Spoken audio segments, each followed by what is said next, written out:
가족 이야기 시청자 여러분, 안녕하세요. 오늘은 아주 가슴 뭉클한 이야기를 하나 들려드릴까 합니다. 거의 20년 가까이 그림자처럼 숨죽여 살아야 했던 한 며느리의 이야기입니다. 시어머니가 집 8채를 나눠줄 때도 그녀의 몫은 없었죠. 그런데 시어머니가 쓰러지자 온 가족이 왜 그녀에게만 수백 통의 전화를 걸었을까요? 마침내 드러난 충격적인 비밀은 온 가족을 고개 숙이게 만듭니다. 다투지도 싸우지도 않고 묵묵히 선하게 살아온 그녀. 그 선량함이 마침내 시어머니가 세상을 떠날 때 모두를 숙연하게 만들었습니다.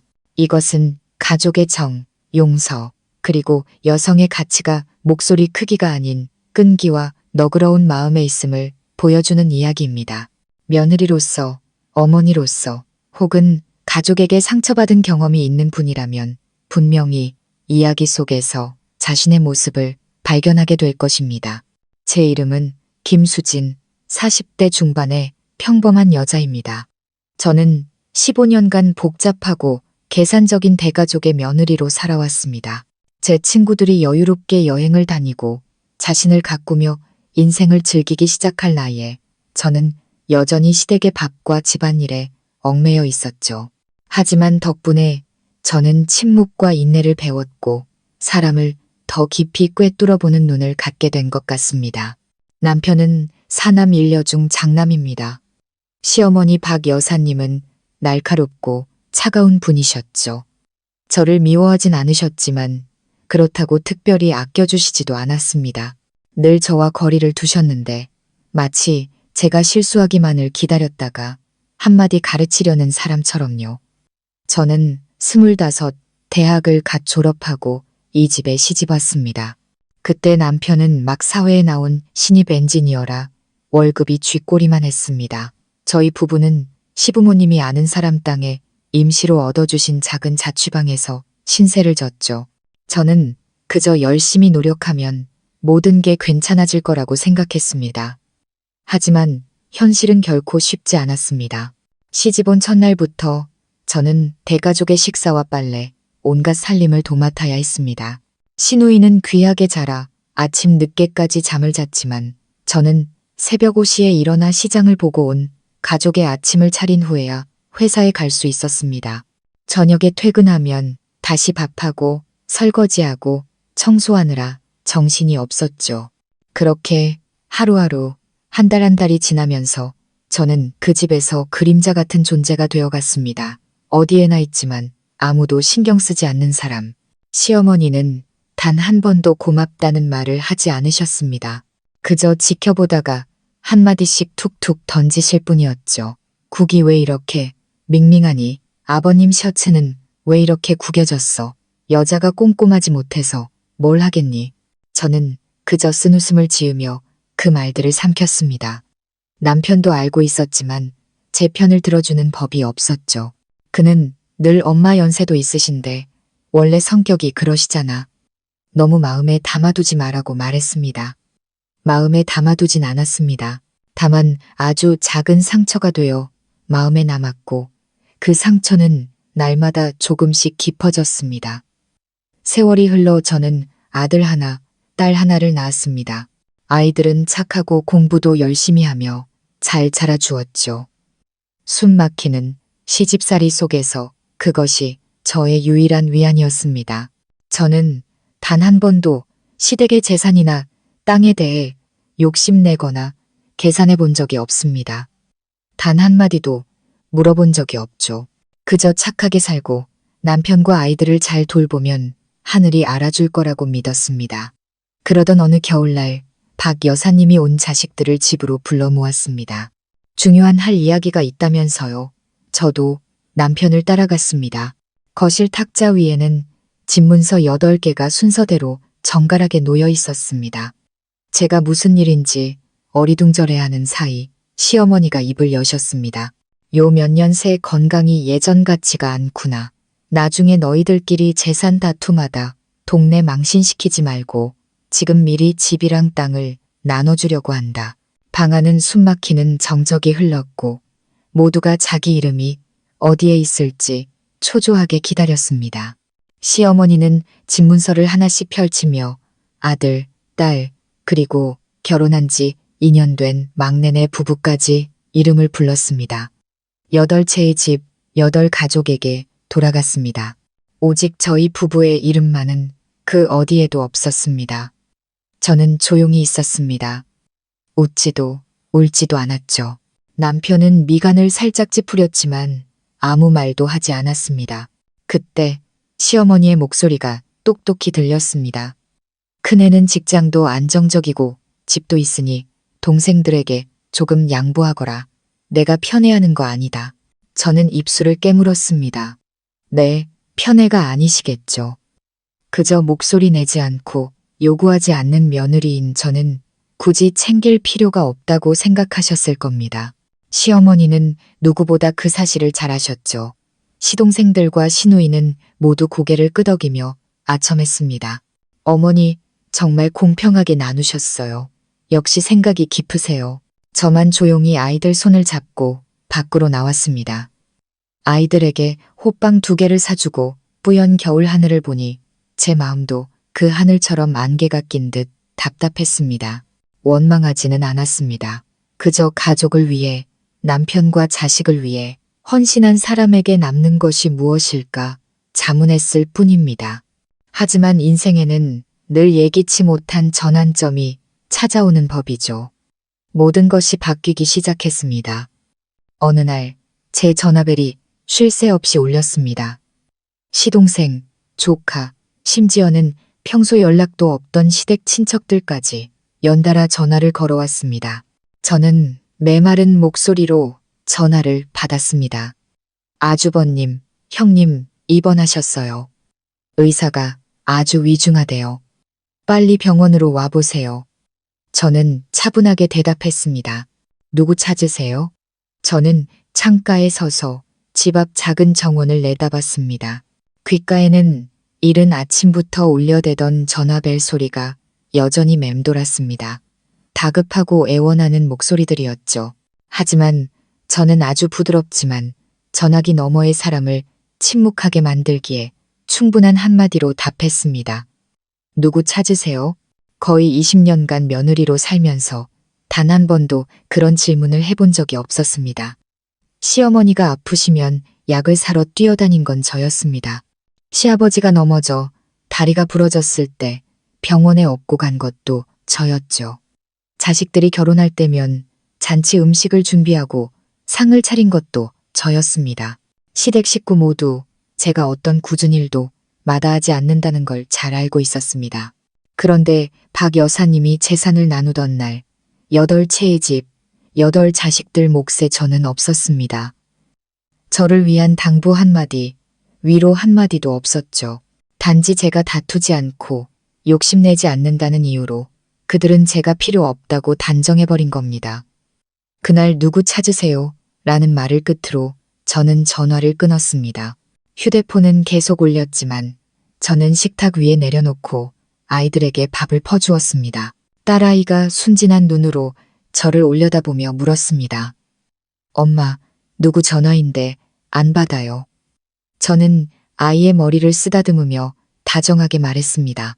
건강할 땐 엄마를 찾지 않다가 짐을 짊어질 사람이 필요할 때만 엄마를 찾는 사람이란다. 아이는 이해하지 못했지만 언젠가 커서 이해하게 될 거라 믿었습니다. 그날 오후 남편이 퇴근하고 돌아왔습니다. 제가 평소처럼 태어난 것을 보고 물었죠. 아침에 전화 받았어? 엄마 입원하셨대. 지금 응급실에 계신다던데. 저는 손을 닦으며 남편을 쳐다봤습니다. 들었어요. 하지만 안 갔어요. 남편은 놀라서 미간을 찌푸렸습니다. 왜 안 가? 그래도 엄마잖아. 저는 가볍게 웃었습니다. 원망도 분노도 담지 않은 채 말했죠. 어머니가 집 나눠주실 때 우리 부부를 기억하셨나요?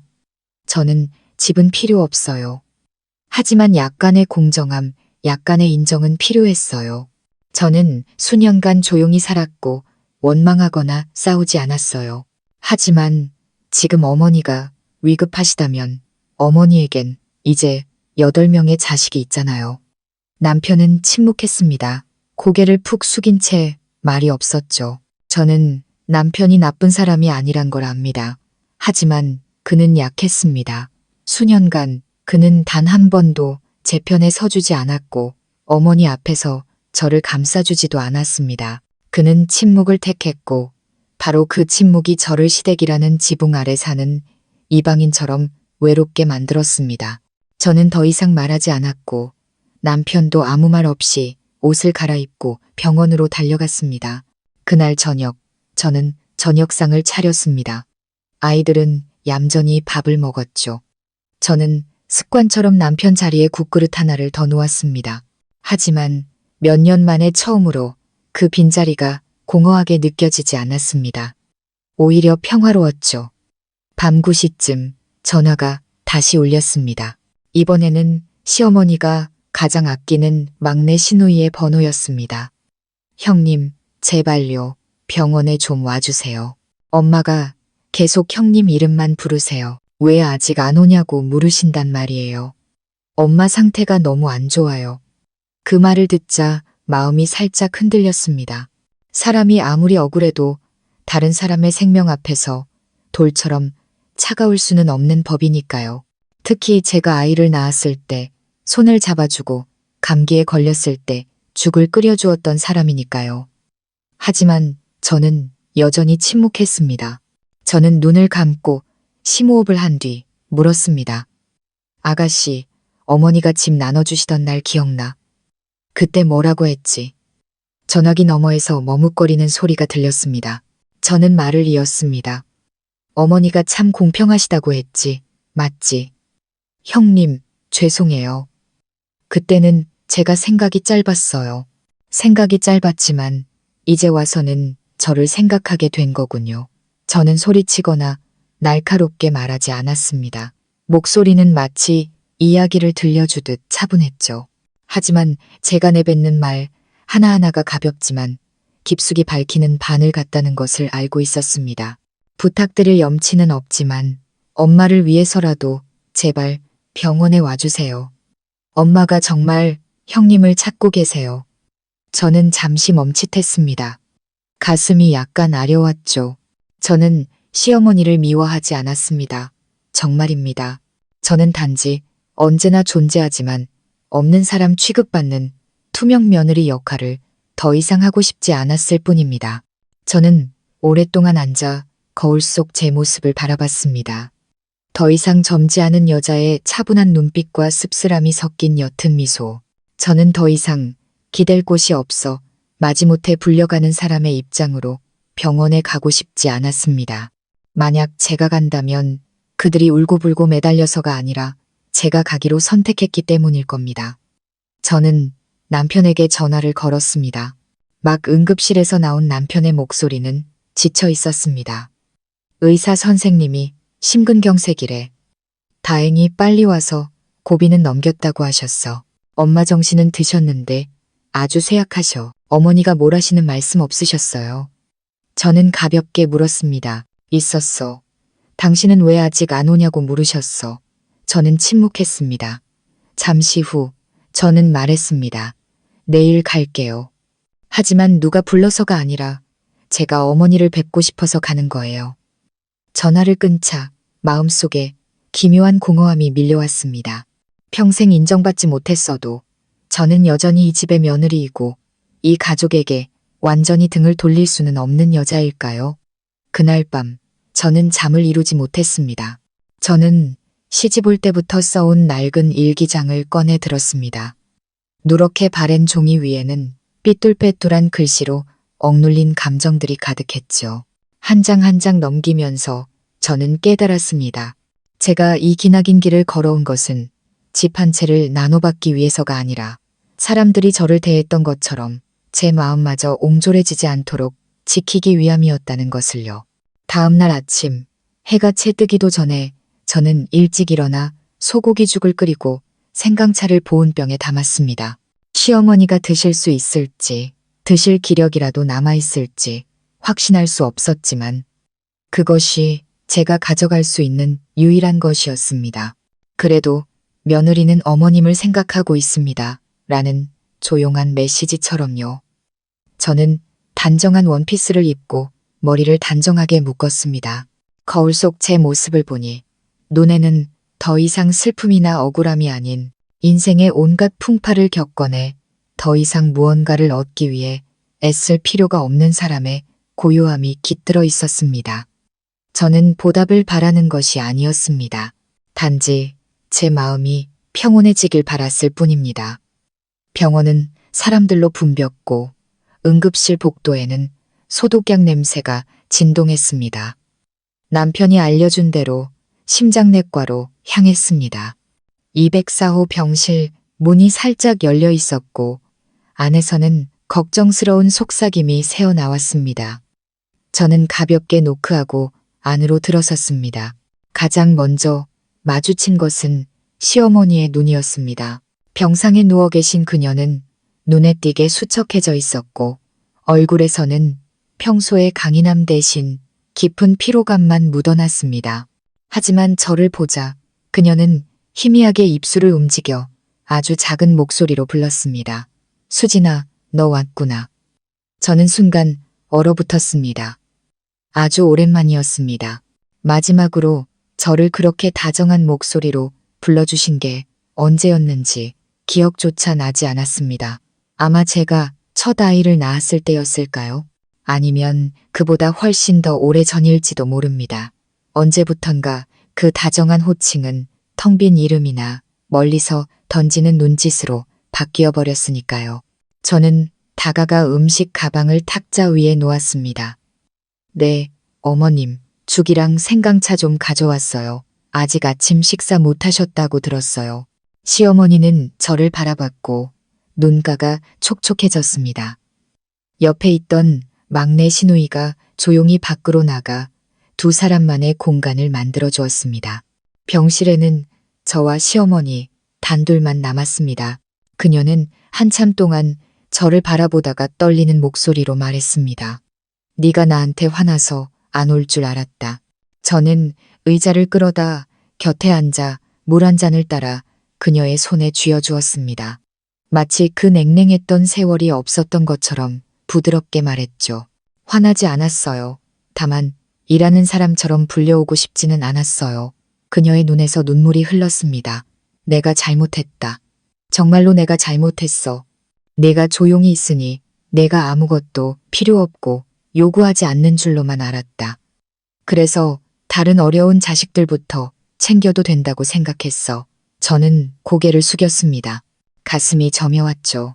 죽음의 문턱까지 다녀오고 나서야 그녀는 비로소 마음을 열고 진심을 말했습니다.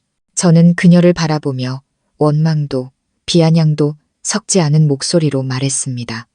어머님, 저는 정말 집 한 채가 필요했던 게 아니에요.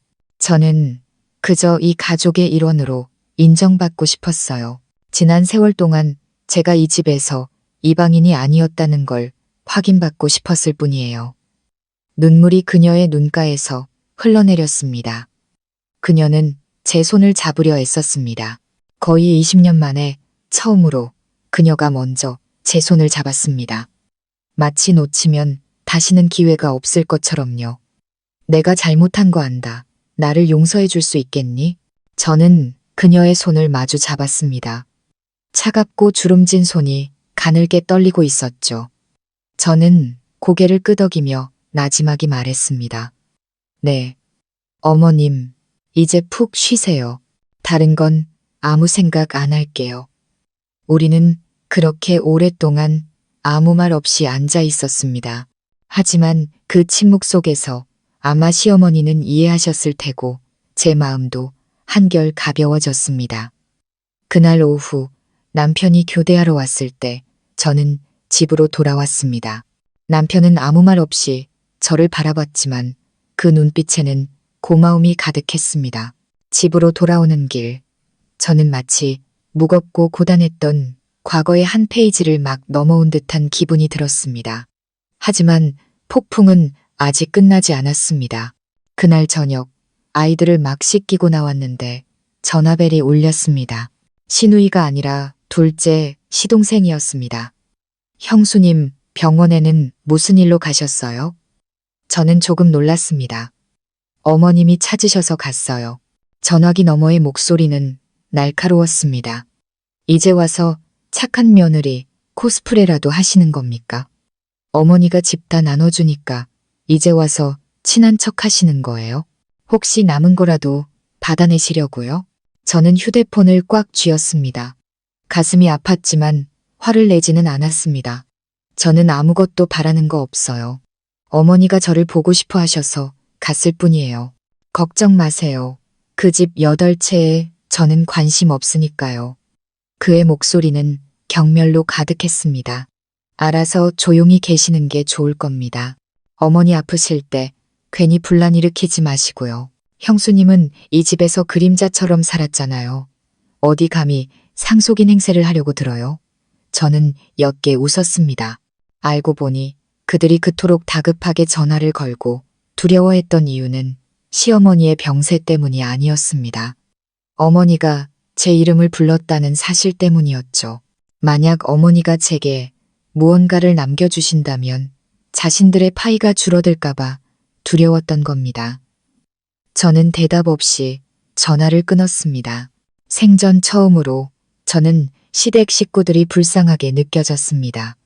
그들은 정으로 맺어진 가족이 아니라 자기 몫을 잃을까 두려워하는 관계로 살아가고 있었으니까요. 저는 베란다로 나가 밤하늘을 올려다봤습니다. 앞으로의 길이 쉽지 않을 것임을 알았지만 동시에 거의 20년 만에 처음으로 제 마음 깊은 곳에서 터져나온 어머니라는 부름을 외칠 수 있었고 어머니가 제 손을 다시는 놓지 않으셨다는 것도 깨달았습니다. 시어머니가 입원하신 지 나흘째 되던 날 일반 병실로 옮기셨습니다. 의사는 상태가 안정되었지만 절대적인 안정이 필요하고 정신적으로 충격을 받아서는 안 된다고 했습니다.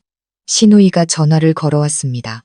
의사 선생님이 엄마 속상하게 해드리면 안 된다는데 엄마가 자꾸 형님만 찾으셔. 형님이 매일 잠깐씩이라도 와서 얼굴 비춰주면 엄마가 안심하실 것 같아. 저는 그러겠다고 했습니다. 제가 나타나는 것이 다른 식구들에게는 눈엣가시 같을 거라는 걸 알면서도 저는 묵묵히 음식을 챙겨 어머니께 갔습니다. 병원 복도를 지날 때마다 이런 생각이 들었습니다. 만약 나도 처음부터 시끄럽게 싸우고 내 몫을 챙겼다면 오늘날 그들이 이렇게까지 나를 경계하지는 않았을 텐데. 하지만 내가 침묵했기에 그들은 내가 무슨 생각을 하는지, 무슨 일을 꾸미는지 짐작할 수 없어 더 불안해하는 것 같았습니다. 토요일 오후 저는 평소보다 조금 일찍 병원에 도착했습니다. 죽 그릇을 내려놓자마자 남편에게서 문자가 왔습니다. 여보, 좀 일찍 집에 와줘. 엄마가 온 가족 모이라고 하셨어. 중요한 할 얘기가 있으시대. 저는 깜짝 놀랐습니다. 가족 회의라니. 어머니가 아직 병원에 누워 계신 이 상황에 말입니다. 제 마음속에 불길한 예감이 들었습니다. 마치 거대한 파도가 밀려오는 것처럼요. 저는 집에 돌아와 서둘러 된장찌개를 끓이고 세수를 한 뒤 옷을 갈아입었습니다. 제가 시댁에 도착했을 때 이미 모두가 모여 있었습니다. 아들, 며느리, 딸, 사위, 그리고 다 큰 손주들까지. 거실은 사람들로 가득 찼고 공기는 폭풍전야처럼 무겁게 가라앉아 있었습니다. 제가 들어서자마자 모든 시선이 제게 쏠렸습니다. 삐딱한 시선, 의심의 눈초리, 그리고 여긴 또 못하러 왔어라고 말하는 듯한 경멸, 어린 눈빛까지. 저는 천천히 안으로 들어가 한 사람 한 사람에게 인사를 건네고 구석자리에 앉았습니다. 아무도 인사를 받지도 물 한 잔 권하지도 않았습니다. 이런 취급이 처음은 아니었지만 오늘따라 숨막힐 정도로 그 냉대가 짙게 느껴졌습니다. 시어머니가 방에서 부축을 받으며 나와 거실 중앙에 놓인 의자에 앉으셨습니다. 여전히 피곤해 보이셨지만 눈빛만은 이상할 정도로 또렷했습니다. 병마가 육신을 쇠약하게 만들었을 뿐 정신은 여전한 날카로움을 유지하고 계신 듯 했습니다. 모두가 자리에 앉아 그녀는 주위를 한번 둘러보시고는 천천히 입을 여셨습니다. 너희들이 궁금한 게 많다는 거 안다. 특히 내가 입원한 후에 혼란스러운 일들이 있었지. 방 안은 쥐 죽은 듯 조용했습니다. 시누이가 둘째, 시동생을 힐끗 쳐다보더니 다시 저를 쳐다보는 것이 보였습니다. 젊은 손주들은 고개를 숙인 채 휴대폰만 만지작거렸고 어른들의 눈에는 불편한 기색이 역력했습니다. 시어머니가 한숨을 쉬며 말했습니다. 숨길 것 없다.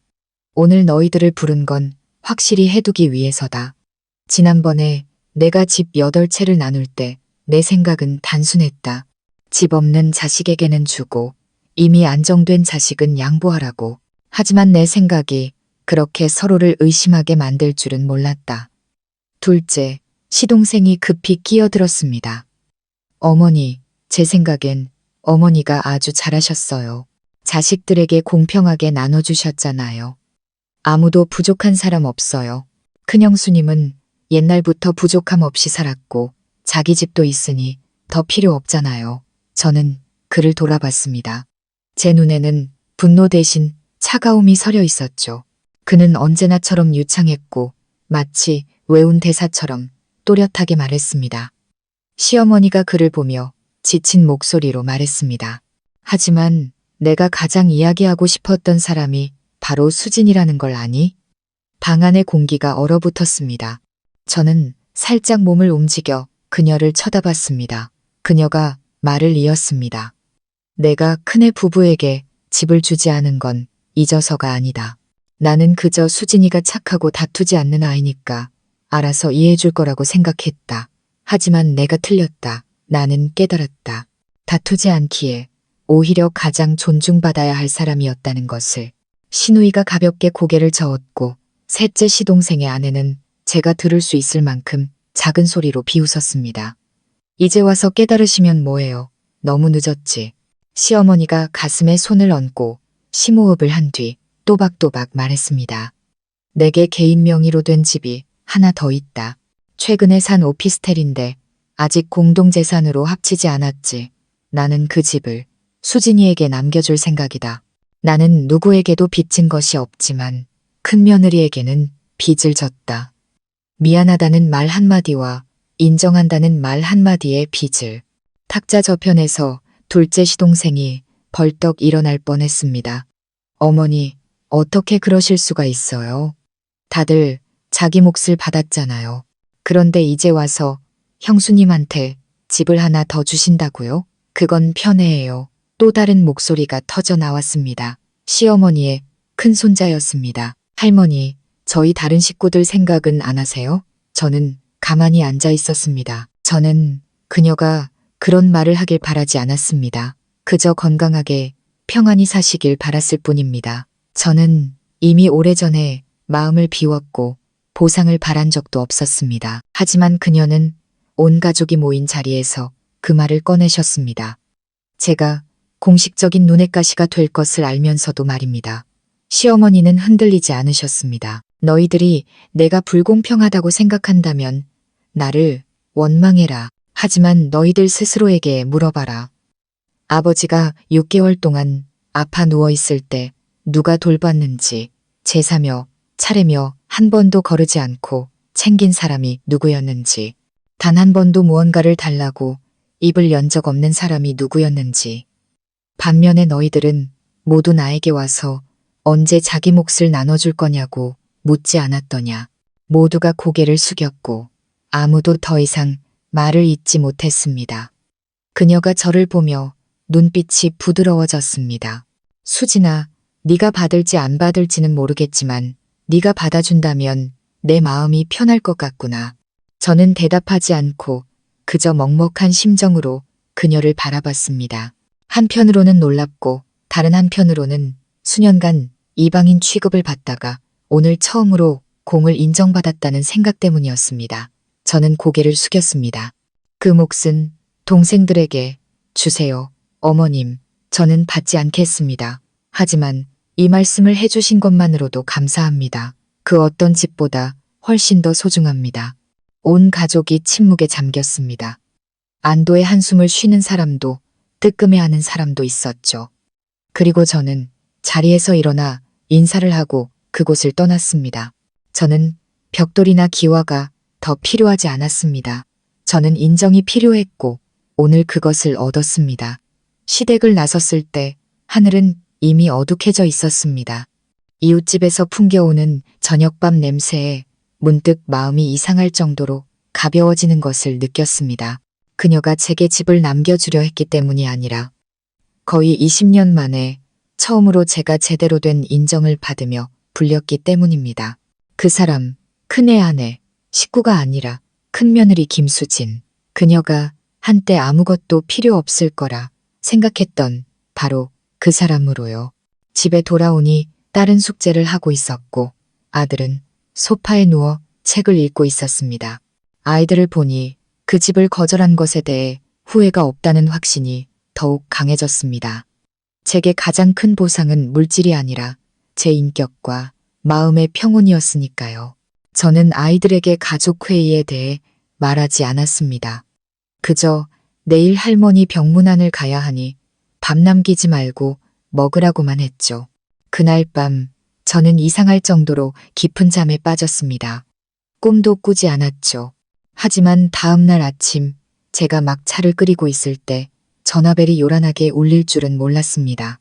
전화를 건 사람은 셋째 시동생의 아내 미영 씨였습니다. 저는 조금 놀랐습니다.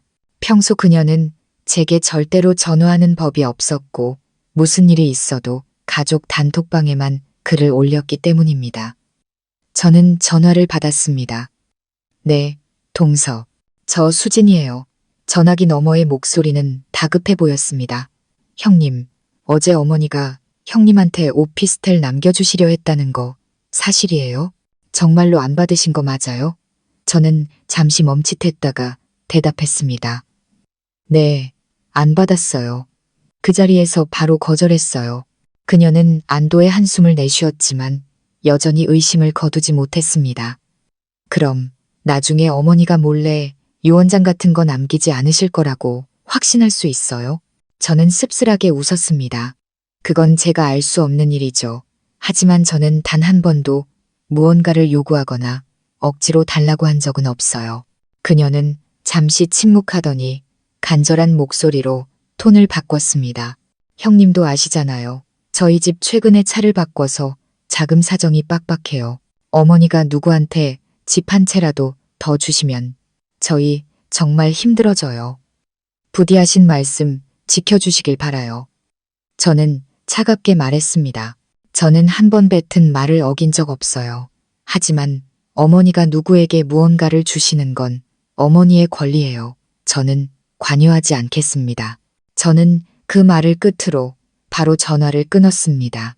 가슴이 답답해졌습니다.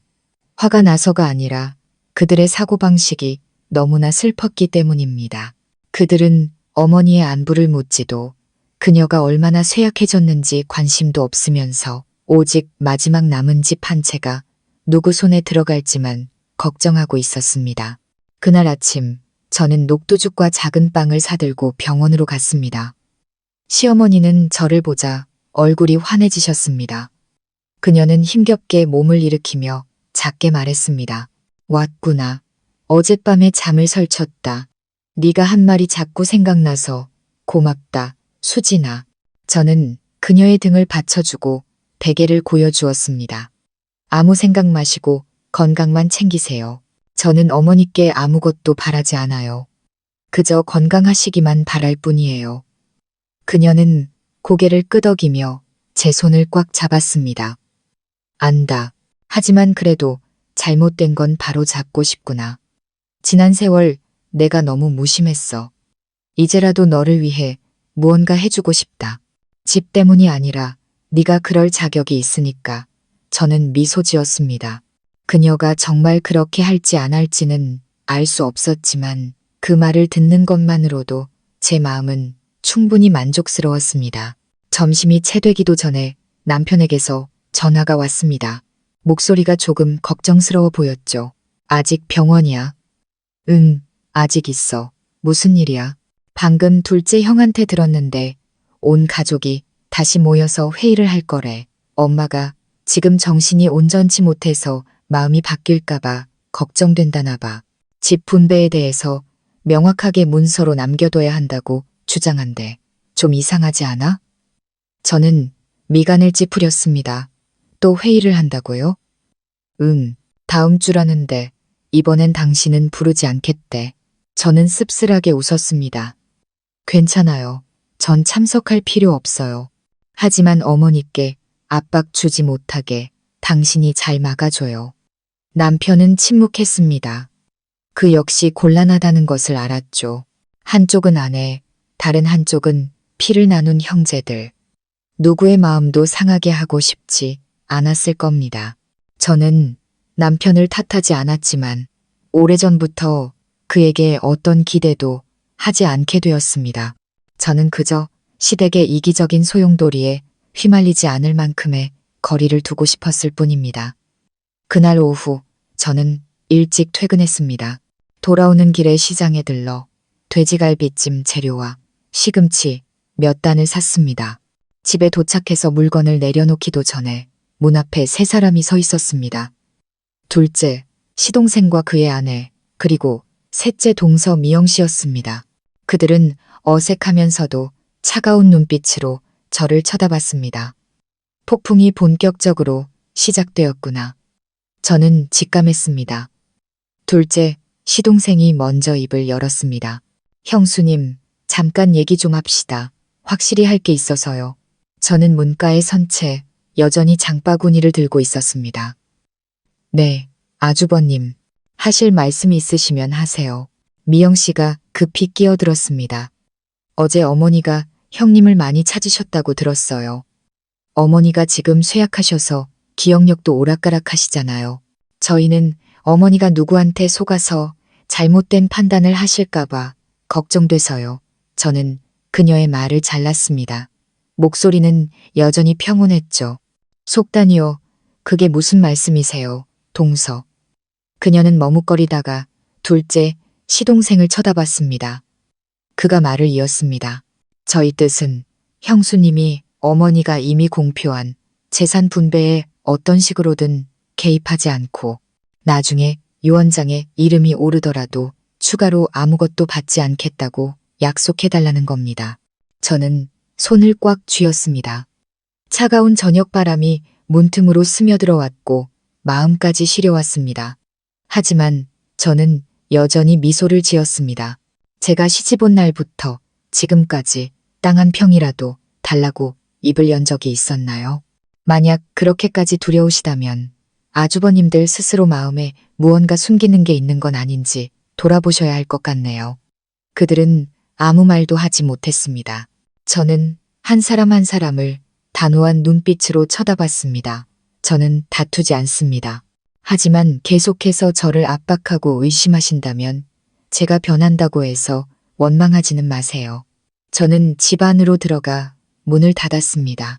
문이 닫히는 소리가 마치 선언처럼 울려 퍼졌습니다. 한때 그림자 취급을 받던 여자, 제가 이제 더는 침묵하지 않겠다는 선언이었습니다. 문 앞에서 긴장감 넘치는 대화를 나눈 지 사흘이 지나고 제 삶은 잠시 평온을 되찾는 듯 했습니다. 저는 여전히 아침마다 시어머니 병문안을 갖고 죽과 과일, 때로는 작은 책 몇 권을 가져다 드렸습니다. 어머니는 정신이 더 또렷해지셨고 말씀도 더 즐겁게 하셨지만 여전히 쇠약하셨습니다. 그녀는 더 이상 집에 대한 이야기도 시동생들이 준비하고 있다는 가족회의에 대해서도 언급하지 않으셨습니다. 저 또한 마찬가지였습니다. 저는 그저 어머니를 돌보는 것이 며느리로서의 도리를 다하는 것이라 생각했습니다. 누구를 위해서도, 칭찬을 받기 위해서도, 무언가를 얻기 위해서도 아니었습니다. 하지만 폭풍은 그렇게 쉽게 가라앉지 않았습니다. 일요일 아침 제가 집을 청소하고 있을 때 누군가 문을 두드렸습니다. 문을 열어보니 셔츠 차림의 한 남자가 서류 봉투를 들고 서 있었습니다. 김수진 씨 되십니까? 네, 제가 맞는데요. 저는 법무법인 정진의 사무장입니다. 의뢰인께서 맡기신 서신이니 수령하시고 확인 서명 부탁드립니다. 저는 의아했지만 수령증에 서명했습니다. 문이 닫히고 저는 낯선 서류 봉투를 든 채 거실에 서 있었습니다. 마음속은 궁금증으로 가득했죠.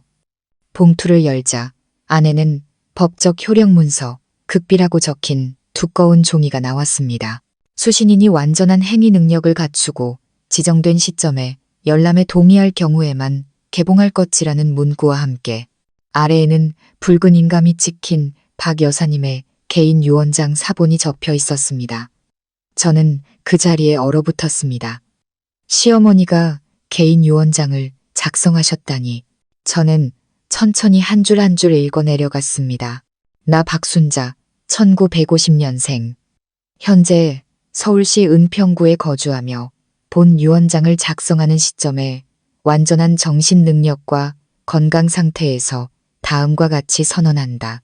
이미 공표한 바와 같이 자식들에게 8채의 집을 분배한 후에도 나는 개인적으로 소유한 A호 오피스텔에 대한 소유권을 유지한다. 이 오피스텔은 내가 개인 비자금으로 모은 돈과 옛 친구 회사에 작은 지분을 팔아 마련한 것이다. 이 오피스텔은 공동재산에 포함하지 않았으며 나는 이 오피스텔을 나의 큰며느리 김수진에게 남기기로 결정한다. 그 누구도 이에 대해 다투거나 이의를 제기하거나 재분배를 요구할 수 없다. 내가 이 재산을 남기는 이유는 지난 18년간 내 며느리가 보여준 침묵 때문이다. 그녀의 인내와 원망 없는 마음 때문이며 내가 한때 그 여인에게 조용히 상처를 주었음을 알기 때문이다. 저는 의자에 주저앉았습니다. 방 전체가 제 위로 무너져 내리는 것 같았습니다. 기뻐해야 할지 걱정해야 할지 알 수 없었습니다. 마침내 시어머니가 제 진심을 알아주셨다는 사실에 기쁘면서도 동시에 제가 한 번도 원치 않았던 시기, 질투, 의심, 계산의 폭풍 한가운데로 다시 던져질 것이 두려웠습니다. 오후에 저는 평소처럼 병원에 들렀습니다. 박 여사님은 베개를 높이 베고 옆으로 누워 눈을 감고 계셨습니다. 저는 말없이 곁에 앉았습니다. 그녀가 눈을 뜨더니 저를 보고 희미하게 웃었습니다. 서류는 받았니? 저는 고개를 끄덕였습니다. 왜 그러셨어요? 저는 필요 없다고 말씀드렸잖아요. 안다. 하지만 내가 이렇게 하지 않으면 평생 마음에 빚을 지고 살 것 같아서. 그녀는 깊은 숨을 내쉬고는 창밖을 보며 말을 이었습니다. 네가 처음 시집 왔을 때 나는 너를 많이 무시했다. 말이 없고 다른 며느리들처럼 약삭 빠르지도 않고 아첨할 줄도 자기 몫을 챙길 줄도 모르는 너를 봤지. 네가 너무 유약해서 나중에 가정을 제대로 지키지 못할까봐 걱정했다. 하지만 바로 너의 그 침묵이 나를 바꾸어 놓았다. 시끄럽게 떠들거나 드러내지 않아도 한 가정을 온전히 지킬 수 있다는 걸 깨닫게 해주었지. 내 시아버지가 아팠을 때 병원에 모시고 다닌 건 너였다. 내가 허리가 아플 때 내 등을 주물러 준 건 친딸이 아니라 너였고. 저는 고개를 숙인 채 아무 말도 할 수 없었습니다. 제가 한 번도 다시 꺼내지 않았던 일들을 어머니는 모두 기억하고 계셨습니다. 내게 몫을 챙겨준다고 하면 다른 자식들이 난리를 칠 거라는 걸 안다. 그래서 변호사를 통해 조용히 처리했다. 뒤늦은 사죄라고 생각해다오. 네가 거절할 수도 있겠지만 이미 서명하고 공증까지 마쳤다. 원본은 법무법인에 맡겨두었으니 내가 죽으면 자동으로 효력이 발생할 것이다. 저는 입술을 깨물었습니다. 눈이 시큰거렸죠. 저는 비난받는 사람이 되고 싶지 않아요. 어머니가 쇠약해진 틈을 타 재산을 챙겼다는 소리를 듣고 싶지 않아요. 어머님. 그녀는 희미하게 웃었습니다. 네가 그런 걸 노리지 않는 사람이기에 내가 더더욱 먼저 챙겨줘야 한다. 빼앗는 건 쉽지만 양보하면서 자기 마음을 지키는 건 어려운 법이다. 그녀는 제 손을 잡았습니다. 그녀의 손은 건조하고 차가웠지만 여전히 약간의 온기가 남아있었죠. 그녀가 나지막이 말했습니다. 그 오피스텔은 내 것이다. 하지만 언젠가 네가 그게 필요 없다고 생각되면 팔아서 아이들을 위해 쓰거나 내 노후를 위해 저축해 두어라. 미안해하지 말고. 저는 아무 말 없이 그녀 곁에 앉아 아주 다른 종류의 따뜻함을 느꼈습니다. 피를 나눈 정은 아니었지만 제가 거의 20년을 기다려온 인정이었습니다. 하지만 바로 그날 저녁 저는 신우이에게서 문자를 받았습니다. 형님, 지금 무슨 짓을 하고 다니시는 거예요? 어머니한테 유언장 따로 쓰게 만드셨죠. 겉으로는 안 그런 척하면서 뒤로는 온갖 수를 다 쓰셨네요. 저는 화면을 쳐다봤습니다. 연이어 문자가 쏟아졌습니다. 둘째, 시동생, 그의 아내, 심지어 다 큰 조카까지 내용은 모두 비슷했습니다. 제가 마지막 남은 재산을 가로챘다고 비난하는 내용이었죠. 저는 답장하지 않았습니다. 해명하지도 않았죠. 제가 목소리를 높일수록 그들은 더욱더 비난의 화살을 제게 돌릴 거라는 걸 알았기 때문입니다. 다음 날 아침 저는 흰 연꽃 한 다발을 사들고 병원으로 갔습니다. 어머니의 침대 옆 탁자 위에 꽃을 놓았죠. 잠시 앉아 있다가 저는 일어나 작게 말했습니다. 어머님, 저 그 집 받을게요. 살 곳이 필요해서가 아니라 어머님의 선한 마음이 웃음거리가 되는 걸 원치 않아서요. 어머님이 주시기로 선택한 것을 그 누구도 질질 끌고 물어뜯게 내버려 두지 않겠어요. 어머니는 고개를 끄덕였습니다. 눈물이 흘러내렸지만 더 이상 후회의 눈물이 아니라 안도의 눈물이었습니다. 법무법인에서 서신을 받은 지 사흘이 지나고 저는 모든 것이 잠잠해졌다고 생각했습니다. 여전히 시어머니를 돌보러 병원에 갔고 아이들을 위해 밥을 지었고 자랑하거나 다투지 않는 조용한 일상을 유지했습니다. 하지만 폭풍은 결코 오래 잠들어 있지 않았습니다. 특히 땅 한 평, 집 한 채가 가족 내 서열과 정을 결정하는 집안에서는 더욱 그랬죠. 수요일 아침 제가 막 병실에 들어섰을 때 시어머니의 얼굴이 굳어있는 것을 보았습니다. 그녀는 베개에 등을 기댄 채 휴대폰 화면을 뚫어져라 쳐다보고 계셨습니다. 손은 떨리고 있었고 심장은 빠르게 뛰고 있었죠. 저는 서둘러 다가갔습니다. 어머님, 무슨 일이세요? 그녀가 제게 휴대폰을 건넸습니다. 화면에는 제 이름과 함께 A요. 오피스텔을 제게 남긴다는 내용이 담긴 유언장 일부가 찍혀 있었고 붉은 인감도 선명했습니다. 그리고 바로 아래에는 이런 댓글이 달려 있었습니다. 큰 며느리가 마지막 남은 목까지 챙겨감.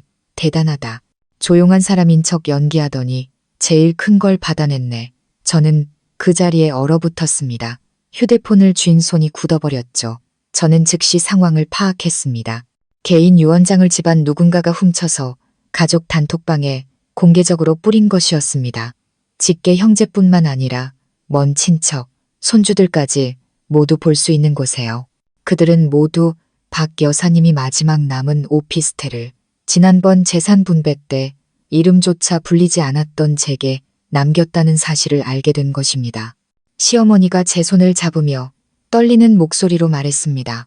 나는 어떻게 이렇게 됐는지 모르겠다.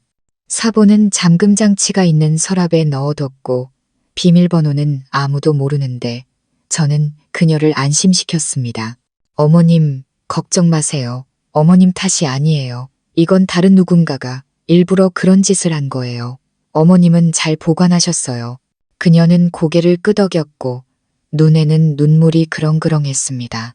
저는 그녀가 자신의 선의가 왜곡되어 편애나 차별로 비칠까봐 걱정하고 있다는 것을 알았습니다. 그날 오후 시댁에서 긴급 가족회의가 열렸습니다. 이번에는 아무도 감히 저를 직접 부르지는 못했지만 그들이 저를 오래 내버려 두지 않을 거라는 건 알고 있었습니다. 예상대로 30분도 채 지나지 않아 둘째 시동생이 남편에게 전화를 걸었습니다. 목소리는 팽팽하게 긴장되어 있었죠. 큰형, 어머니가 형수한테 오피스텔 남긴 거 우리 다 알았어. 지금 집안이 난리가 났는데 형이 나서서 얘기를 좀 해야지. 가만히 있는다고 될 일이 아니야. 남편은 의자에 앉아 저를 쳐다봤습니다. 그는 이런 갈등에 한 번도 제대로 맞서본 적이 없었고 어느 편에 서야 할지 몰라 하는 게 분명했습니다.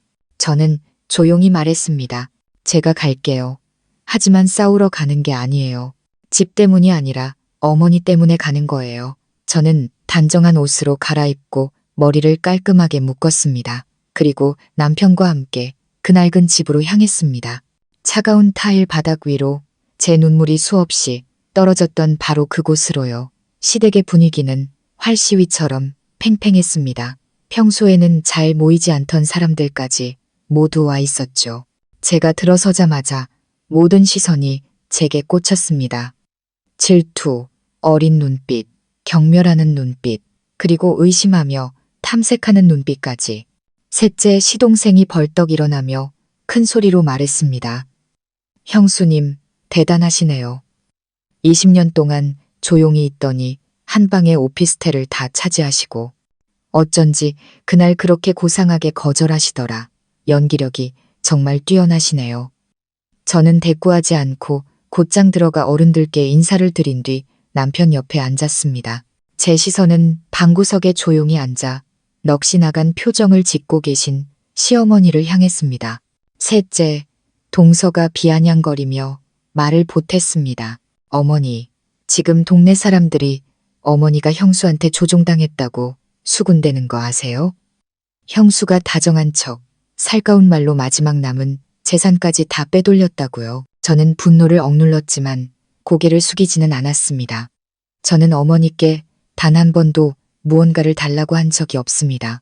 제 것이 아닌 것을 탐낸 적도 없고요. 여러분은 제가 뒤에서 술을 썼다고 말하지만 그럼 몰래 유언장을 퍼뜨린 여러분은 과연 도덕적인가요? 둘째, 시동생이 테이블을 내리쳤습니다. 말 돌리지 마세요. 중요한 건 어머니가 불공평하게 나누셨다는 겁니다. 다른 집 8채는 똑같이 나눴으면서 왜 형수한테만 따로 집을 줍니까? 정의가 어디 있습니까? 저는 한 사람 한 사람을 쳐다보며 평온하지만 단호한 목소리로 말했습니다. 정의는 얼마를 나누느냐에 있는 게 아니라 각자가 어머니를 어떻게 대했느냐에 있습니다. 어머니가 아프실 때 여러분은 불난집처럼 전화를 해댔죠. 하지만 어머니가 건강하실 때 어머니 식사는 하셨는지 물어본 사람이 있었나요? 방안은 침묵에 휩싸였습니다. 제가 한 말은 거창하지 않았지만 한마디 한마디가 그들의 심장을 꿰뚫는 것 같았습니다.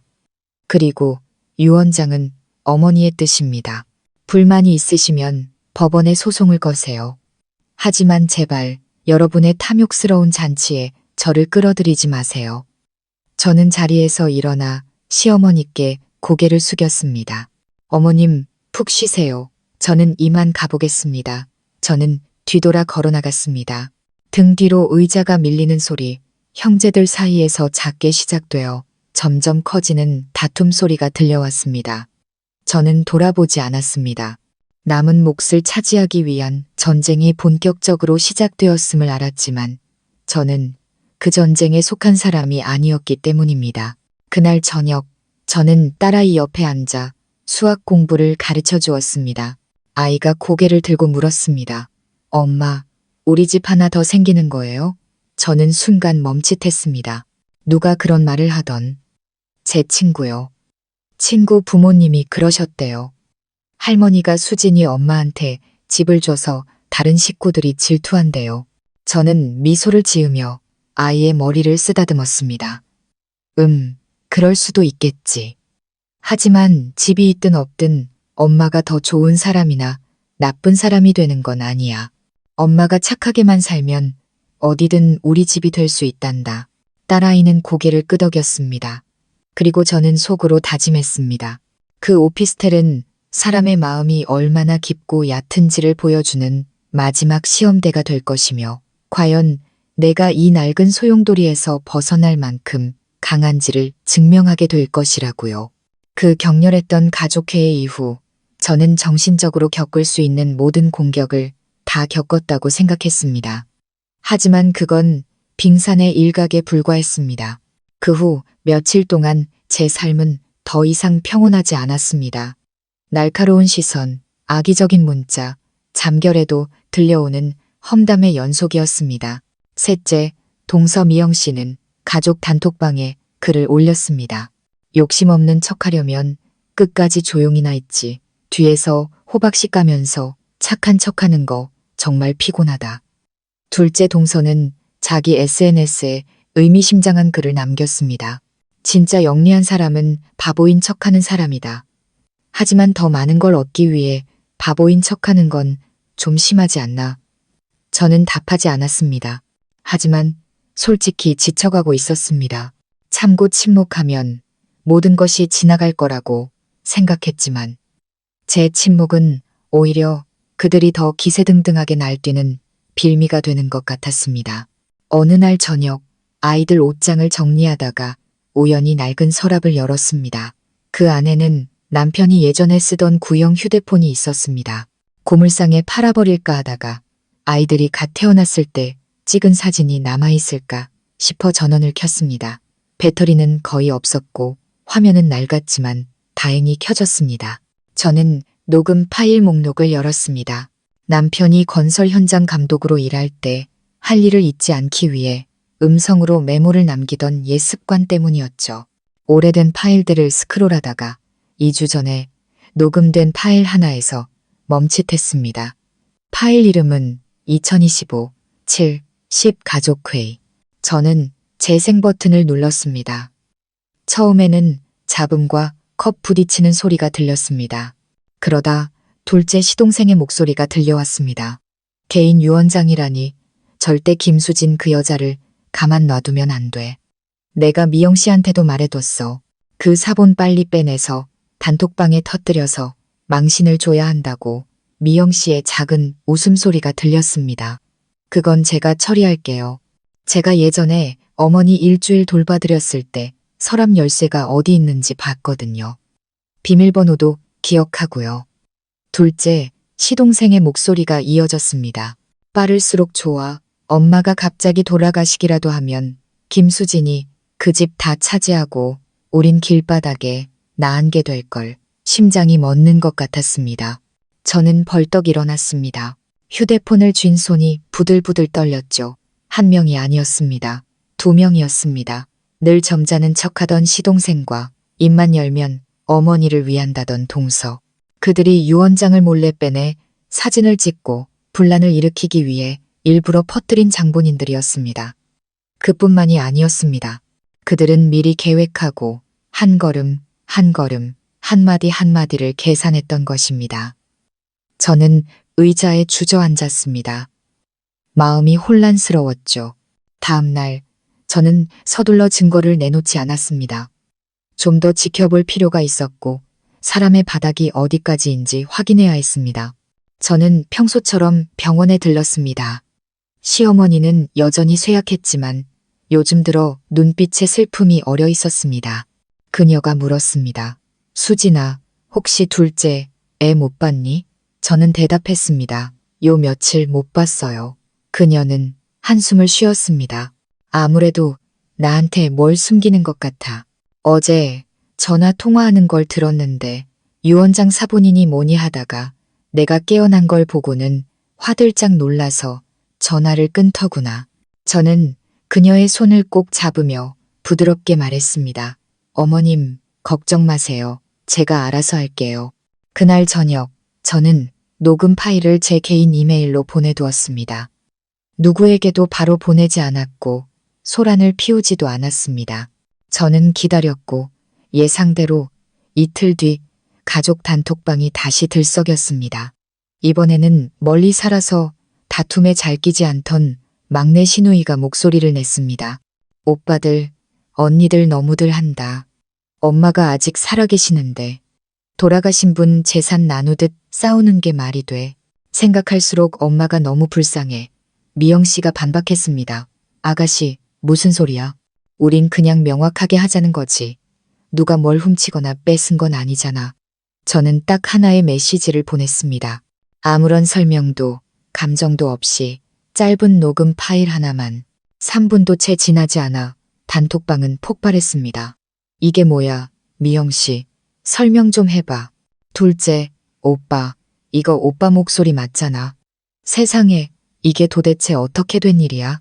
둘째, 시동생은 즉시 단톡방을 나갔습니다. 미영 씨는 제게 개인적으로 메시지를 보냈습니다. 형님, 죄송해요. 제가 순간 생각이 짧았어요. 제발 그 녹음 파일 어머니께는 보내지 말아주세요. 저는 답장했습니다. 사과는 저한테 할 게 아니라 어머니께 하셔야죠. 다음 날 아침 저는 녹음 파일 내용을 인쇄해서 봉투에 넣었습니다. 어머니를 더 슬프게 하고 싶지는 않았지만 그녀가 거짓 속에 살게 내버려 둘 수도 없었습니다. 저는 병원에 가서 그녀 곁에 앉았습니다. 그녀는 저를 바라봤고 그 눈빛은 마치 모든 것을 이미 알고 있는 듯 했습니다. 저는 탁자 위에 봉투를 놓으며 조용히 말했습니다. 어머님은 진실을 알 권리가 있으세요. 하지만 열어보고 싶지 않으시면 억지로 권하지는 않겠어요. 그녀는 떨리는 손으로 봉투를 집어 열고 읽기 시작했습니다. 그녀의 얼굴은 놀라움에서 침묵으로 그리고 이내 눈물이 뺨을 타고 흘러내렸습니다. 저는 아무 말 없이 그녀의 어깨에 손을 얹었습니다. 아주 가볍게 그녀가 고개를 들어 저를 바라봤습니다. 그 어느 때보다도 맑은 눈빛이었습니다. 알고 있니? 이제야 비로소 내가 누구를 믿어야 하고 누구를 믿지 말아야 할지 알게 되었다. 저는 입술을 깨물었습니다. 차마 저는 오래전부터 알고 있었습니다. 라고 말할 수는 없었습니다. 저 또한 한때 그들을 믿었으니까요. 피는 물보다 진하다는 그 말을 믿었으니까요. 그리고 이제 저는 깨달았습니다. 우리에게 가장 큰 상처를 주는 사람은 때로는 우리가 가장 믿었던 사람이라는 것을요. 녹음 파일 유출 사건은 저를 공격했던 모든 사람, 특히 공정과 도리를 가장 큰 소리로 외쳤던 둘째, 시동생과 미영 씨의 뺨을 후려치는 것과 같았습니다. 가족 단톡방은 혼란에 빠졌고 누군가는 그들을 변호했고 누군가는 조용히 자취를 감췄습니다. 시어머니는 진실을 알고 난 후 분노하지 않으셨습니다. 그저 오랫동안 침묵하시다가 낡은 나무 사이를 스치는 바람 소리 같은 깊은 한숨을 내쉬셨습니다. 내 자식들이 이 정도로 계산적일 줄은 몰랐다. 나보다 집을 더 소중히 여기는구나. 저는 그녀의 손을 잡으며 조용히 말했습니다. 어머님은 아직 건강하시니 다시 시작하실 수 있어요. 중요한 건 누가 진심인지 이제 아셨다는 거예요. 그녀는 고개를 끄덕였습니다. 그날 이후 그녀는 더 이상 재산 이야기를 꺼내지 않으셨습니다. 식사를 제때 하시고 규칙적으로 휴식을 취하셨죠. 저는 매일 병원에 들러 그녀가 좋아하는 것을 가져다 드렸습니다. 때로는 두유 한 잔, 때로는 녹두죽 한 그릇, 어떤 날은 찹쌀떡 한 접시를요. 어느 금요일 오후 갑자기 폭풍우가 몰아쳤습니다. 제가 저녁을 준비하고 있을 때 낯선 번호로 전화가 걸려왔습니다. 전화기 너머에서는 낯선 여자의 더듬거리는 목소리가 들렸습니다. 김수진 씨, 박순자 어르신 가족분 맞으시죠? 저는 병원 간호사인데요. 어르신께서 가벼운 뇌경색 증세를 보이셔서 지금 응급 처치 중입니다. 저는 손에 들고 있던 젓가락을 떨어뜨렸습니다. 심장이 멎는 것 같았죠. 저는 급하게 겉옷만 걸치고 딸에게 국을 마저 끓여달라고 부탁한 뒤 쏟아지는 빗속을 뚫고 집을 나섰습니다. 병원에 도착했을 때 응급실 문 위에는 여전히 붉은 등이 켜져 있었습니다. 저는 흠뻑 젖은 채 문 앞에서 초조하게 기다렸습니다. 잠시 후 의사가 나와 저를 막아섰습니다.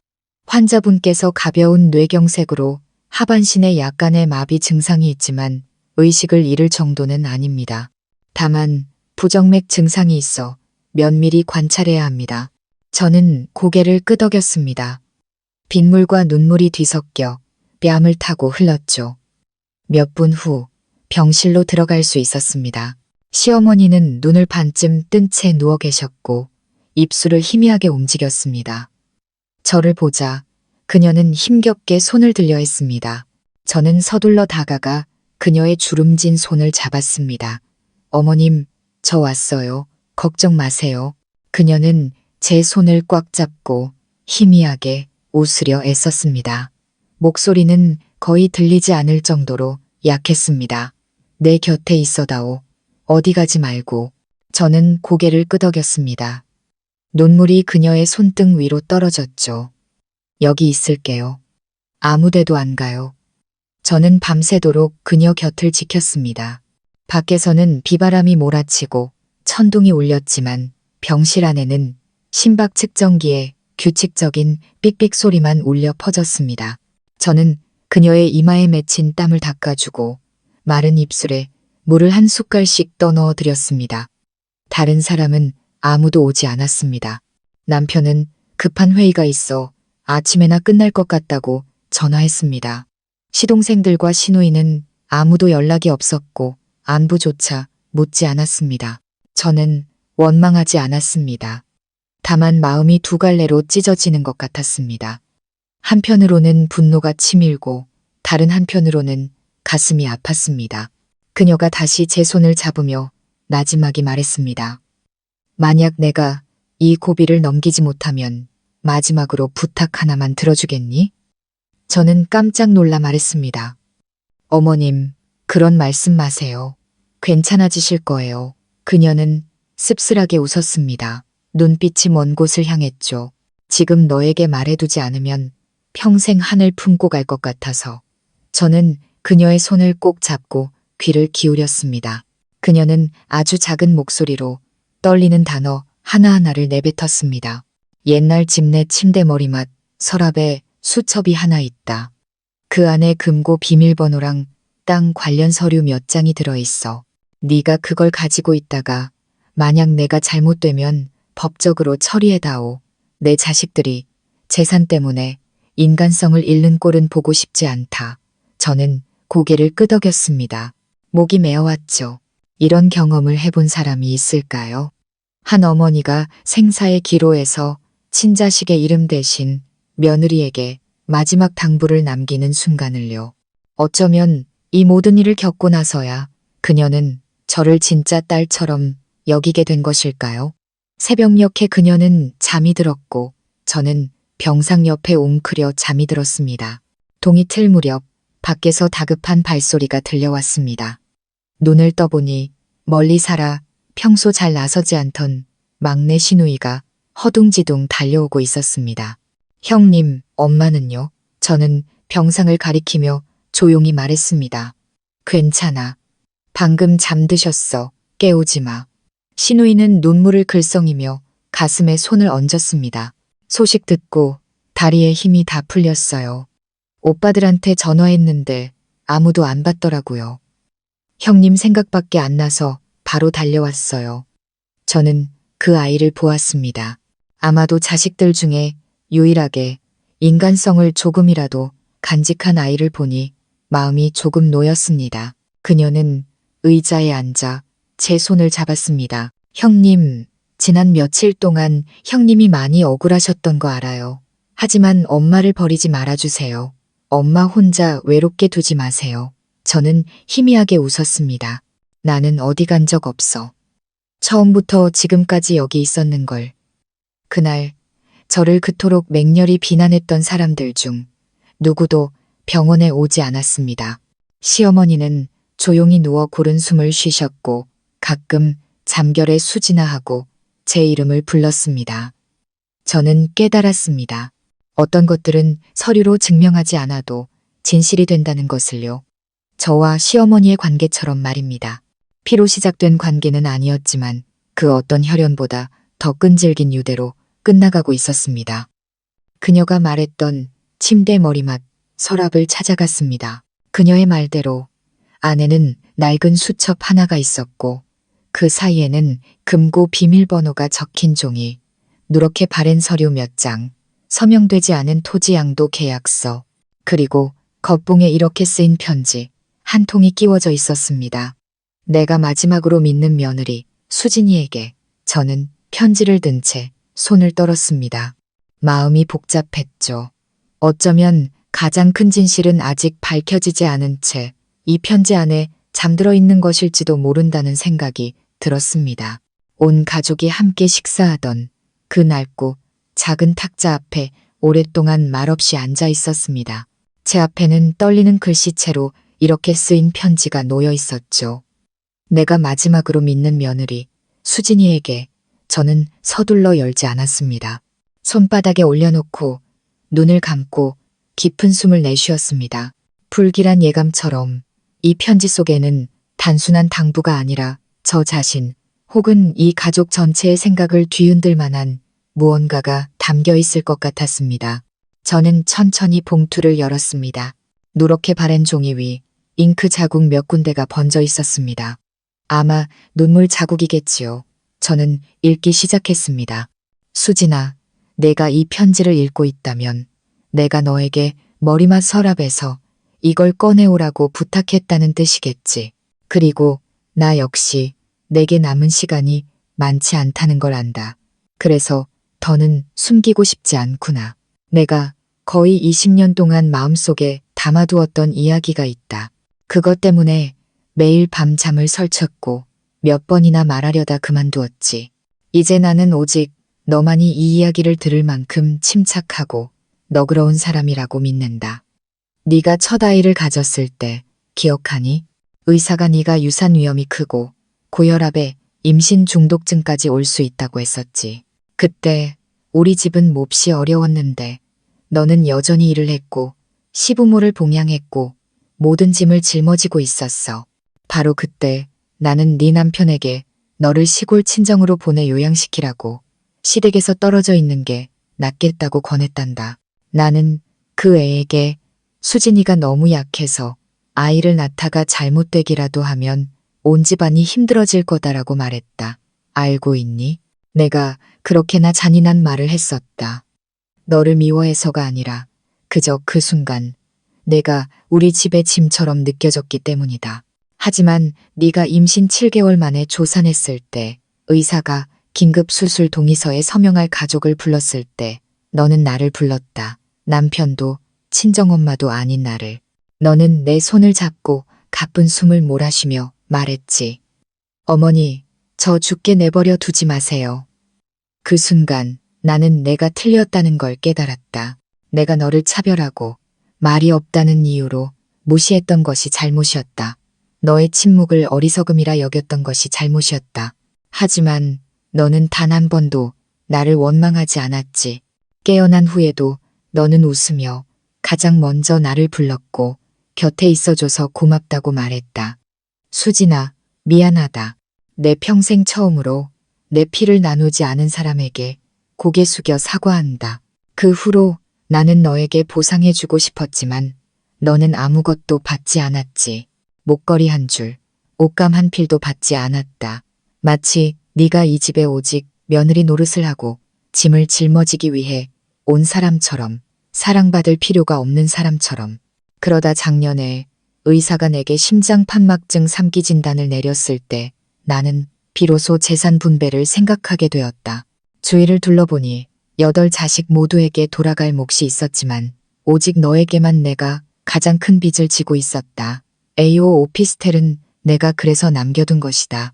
아무도 모르는 내 비자금으로 사둔 누구도 간섭할 수 없는 재산. 그리고 내가 유언장에 내 이름을 쓴 것은 너를 더 사랑해서가 아니라 내 평생 단 한 번이라도 스스로 공정함을 되찾고 싶었기 때문이다. 내 동생들이 이해하지 못한다면 시간이 그들을 가르쳐 줄 것이다. 그리고 네가 그 집을 받지 않는다 해도 나는 너를 원망하지 않는다. 그저 이 편지를 보았을 때 내가 한때 잘못했고 내 마음속에 남은 모든 것을 다해 그 잘못을 바로잡으려 했다는 것만 알아주길 바란다. 너는 내 며느리지만 단 한 번만이라도 너를 내 딸이라 부르고 싶구나.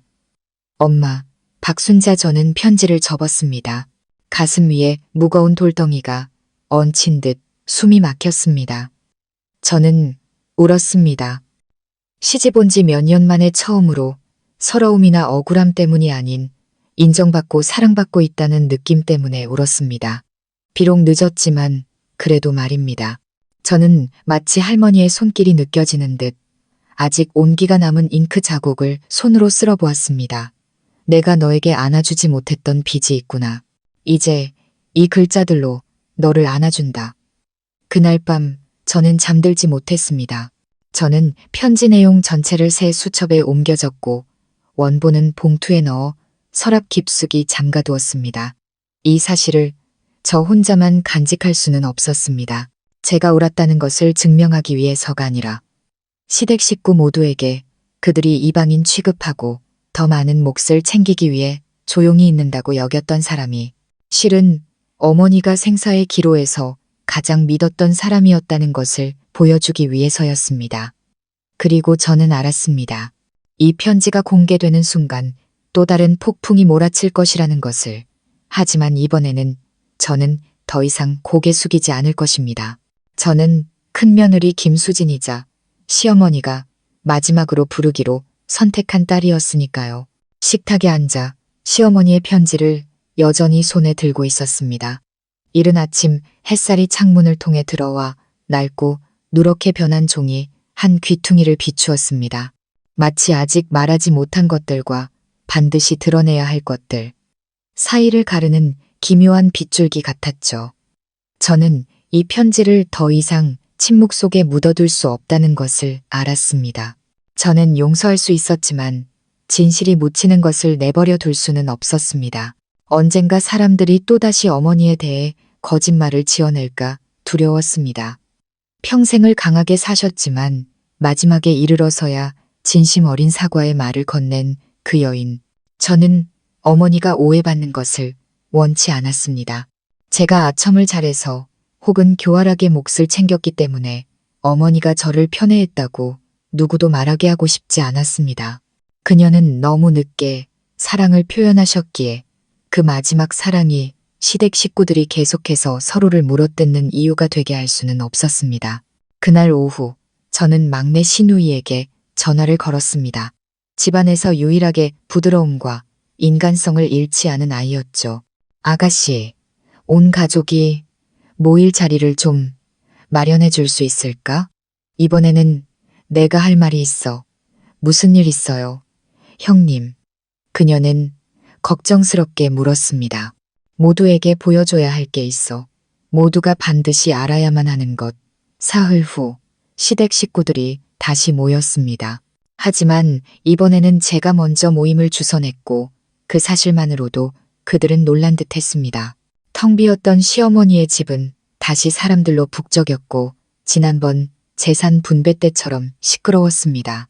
하지만 그때와는 달리 아무도 웃지 않았고 모든 눈빛은 경계와 의심으로 가득했습니다.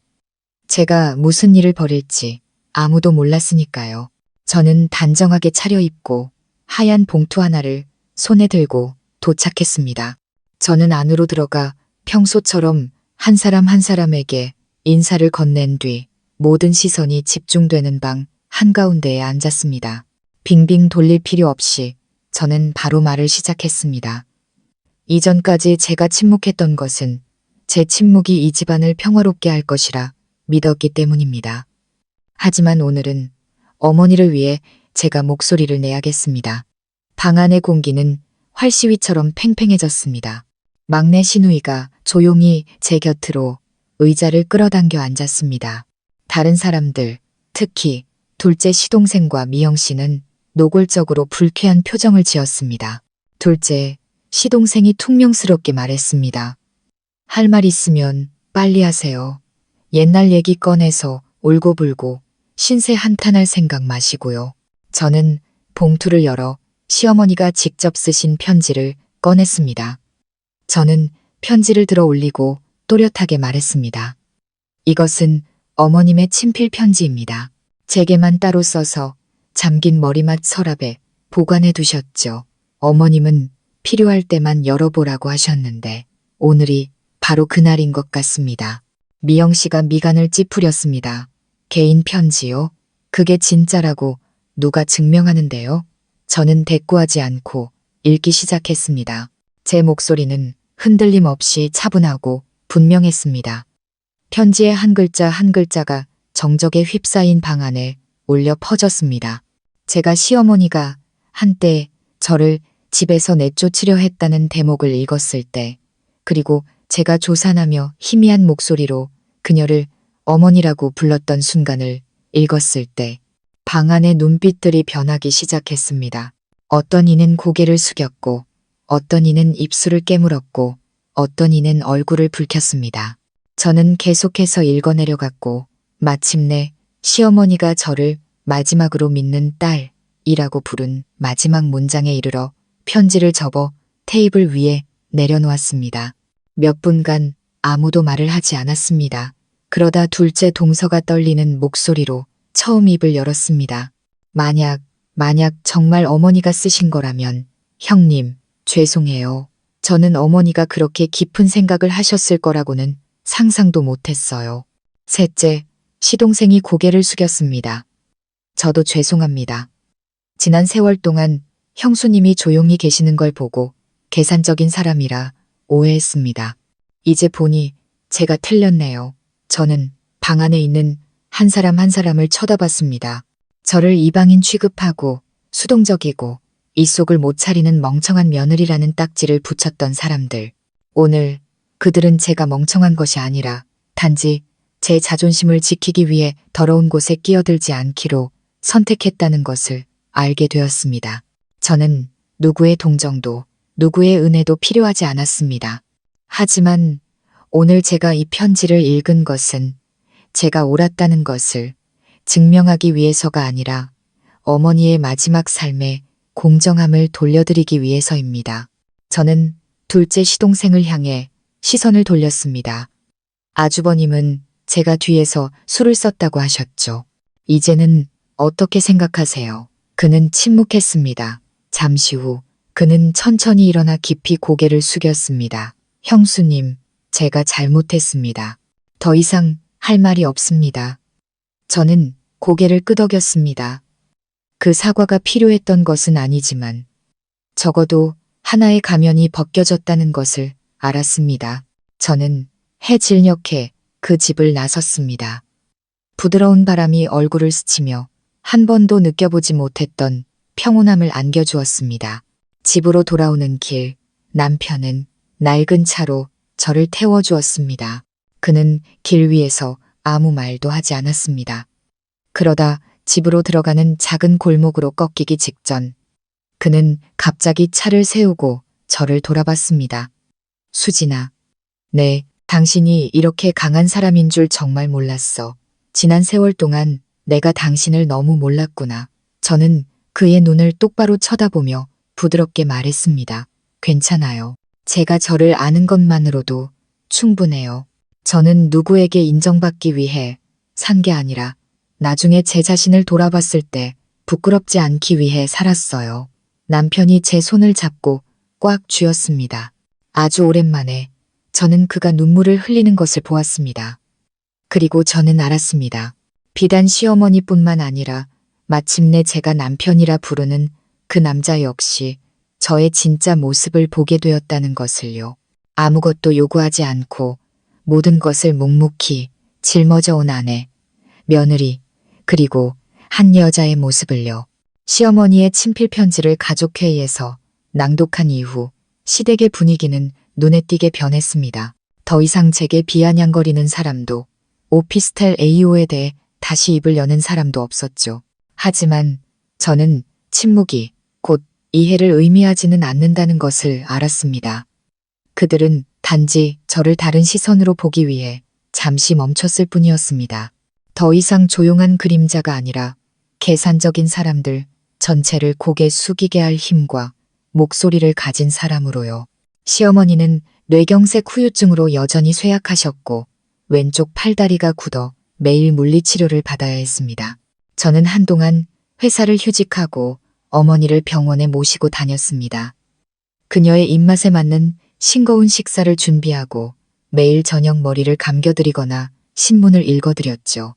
어느 날 재활 치료 중에 그녀가 제 손을 잡았습니다.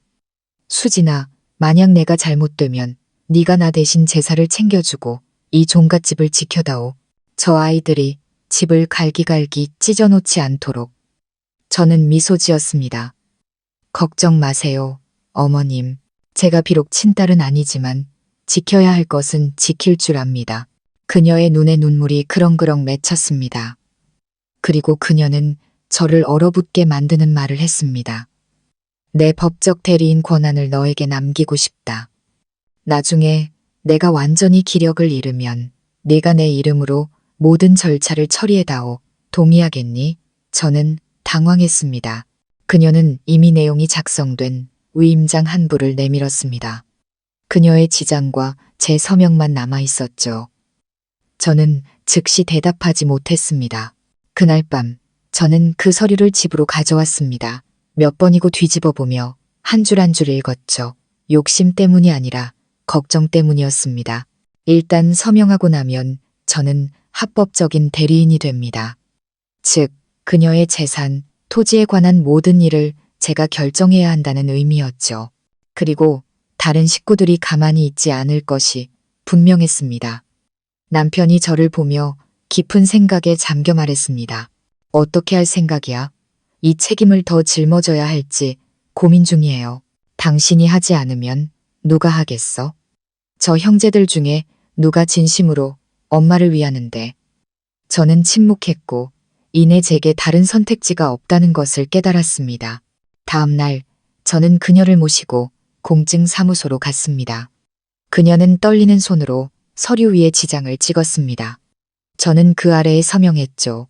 공증인은 저와 그녀 앞에서 모든 절차가 합법적으로 이루어졌음을 확인했습니다. 그 순간부터 저는 시어머니의 법적 대리인이 되었습니다. 한때 재산분배 명단 어디에도 이름이 없었던 며느리가 말입니다. 그 후 며칠 동안 저는 공식적으로 시댁 형제들의 눈의 가시가 되었습니다. 둘째, 시동생은 넌지시 전화를 걸어왔습니다. 어머니가 이제 쇠약하셔서 뭐 필요한 것도 없는데 위임은 왜 받으신대? 형수님은 가족이에요. 아니면 경영인이에요? 미영 씨는 SNS에 글을 올렸습니다. 처음엔 아무것도 필요 없다더니 갈수록 더 꽉 움켜쥐는 사람들이 있더라. 저는 대꾸하지 않고 그저 씁쓸하게 웃었습니다. 사람들은 제가 인내하는 모습에 익숙해져서 제가 다루기 쉬운 사람이라고 생각했던 모양입니다. 하지만 그들은 잊고 있었습니다. 사람에게는 누구나 한계가 있다는 것을, 그리고 저는 그 한계를 너무나 오랫동안 넘어섰다는 것을요. 8월의 어느 비 내리는 오후, 저는 시어머니를 모시고 정기검진을 받으러 갔습니다. 의사는 혈액검사, 심전도, 그리고 MRI 촬영을 요구했습니다. 저는 차가운 복도에서 작은 수첩을 든 채 기다렸습니다. 그녀가 몇 년만이라도 더 평온하게 지내시길 간절히 기도했죠. 하지만 의사가 저를 진료실로 불러 결과지를 건네주었을 때 심장이 멎는 듯했습니다. 검사 결과지에는 이런 비고란이 있었습니다. 비정상 소견, 환자의 혈액에서 20번 염색체 지수가 환자와 근친 관계에 있는 사람과 유사하게 나타남. 환자와 보호자는 혈연 관계를 재확인할 것을 권고함. 저는 어리둥절했습니다. 선생님, 이게 무슨 뜻인가요? 저희가 검사한 결과 박순자 어르신의 혈액 샘플 구조가 김수진 씨와 일부 일치하는 것으로 나타났습니다. 75% 이상의 일치율은 보통 어머니와 딸 사이에서만 나타나는 현상입니다. 저는 그 자리에 얼어붙었습니다. 아니, 그럴 리가 없어요. 저는 며느리지 친딸이 아니에요. 의사는 진지한 눈빛으로 저를 바라봤습니다. 가족관계에 대해 다시 한번 확인해 보시는 것이 좋겠습니다. 필요하다면 혈연관계를 확정하기 위한 정밀검사를 받을 수도 있습니다. 저는 넋이 나간 사람처럼 진료실을 나왔습니다. 시어머니가 당황한 눈빛으로 저를 쳐다봤습니다. 무슨 일이니? 저는 그녀 곁에 앉아 그녀의 눈을 똑바로 쳐다봤습니다. 어머님, 여쭤볼 게 있어요. 혹시 제가 어머님 친딸인가요? 그녀의 얼굴이 새하얗게 질렸습니다. 그녀는 저를 뚫어져라 쳐다보다가 천천히 고개를 돌렸습니다. 왜 그런 걸 묻니? 혈액 검사 결과요. 의사 선생님이 어머님이랑 제가 친모녀 관계일 수 있다고 하셨어요. 그녀는 아무 말도 하지 못하다가 이내 눈물을 흘렸습니다. 그녀는 제 손을 잡았고 깡마른 어깨가 가늘게 떨렸습니다. 수진아, 나를 용서해다오. 나는 이 비밀을 무덤까지 가져갈 생각이었다. 그럼 사실이었군요. 그녀는 고개를 끄덕였습니다. 그녀는 울었고 저도 울었습니다. 내가 19살 때 너를 낳았다. 유부남과의 잘못된 사랑이었지. 집안에서는 나더러 너를 보육원에 보내라고 강요했다. 나는 너를 딱 한 번 보고 그 후로 20년 넘게 다시 찾을 엄두도 내지 못했어. 네가 한 가정에 입양되어 잘 배우고 자랐다는 소식을 들었을 때도 그저 멀리서 지켜볼 수밖에 없었다. 저는 목이 메었습니다. 그럼 왜 말씀 안 하셨어요? 부끄러웠다. 내가 너를 버렸으니까.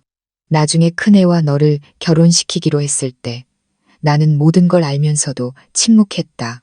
너에게 진실을 말해서 미움을 받느니 차라리 며느리와 시어머니 관계로라도 곁에 두는 게 낫다고 생각했다. 저는 얼굴을 감싸고 흐느꼈습니다. 수년간 저를 그토록 고통스럽게 했던 사람이 바로 저의 친어머니였습니다. 그리고 이 집에서 이방인처럼 살고 있다고 생각했던 저는 단 한 번도 이방인이었던 적이 없었습니다. 저는 그녀의 어깨에 기대어 그녀의 희미한 숨소리를 들으며 창자가 끊어지는 듯한 고통을 느꼈습니다. 평생을 저는 진심을 다해 그녀의 며느리로 살았고 원망하지 않았습니다. 그리고 그녀는 반평생이 지나서야 자신이 버렸던 딸을 마침내 인정했습니다. 그날 밤 저는 잠들지 못했습니다. 저는 며느리로 살았던 첫날부터 제가 친딸이라는 사실을 알게 된 오늘까지의 모든 이야기를 다시 써내려갔습니다. 기억하기 위해서, 그리고 나중에 제 아이들에게 들려주기 위해서. 아이들에게 한때 까다로웠던 시할머니가 사실은 그들의 피를 나눈 친할머니였다는 것을 알려주기 위해서요. 저는 고개를 들어 어두운 하늘을 바라봤습니다. 부드러운 바람이 창문으로 불어왔죠. 생전 처음으로 저는 마음속으로 한 단어를 불렀습니다. 엄마, 더 이상 시어머니가 아닌 저의 진짜 엄마를요. 제가 이렇게 기구한 상황에 처하게 될 줄은 꿈에도 몰랐습니다. 며느리이면서 동시에 친딸, 한 몸에 두 개의 역할, 한 분의 어머니지만 제 마음속에는 시어머니와 친어머니라는 두 개의 이름이 존재했습니다.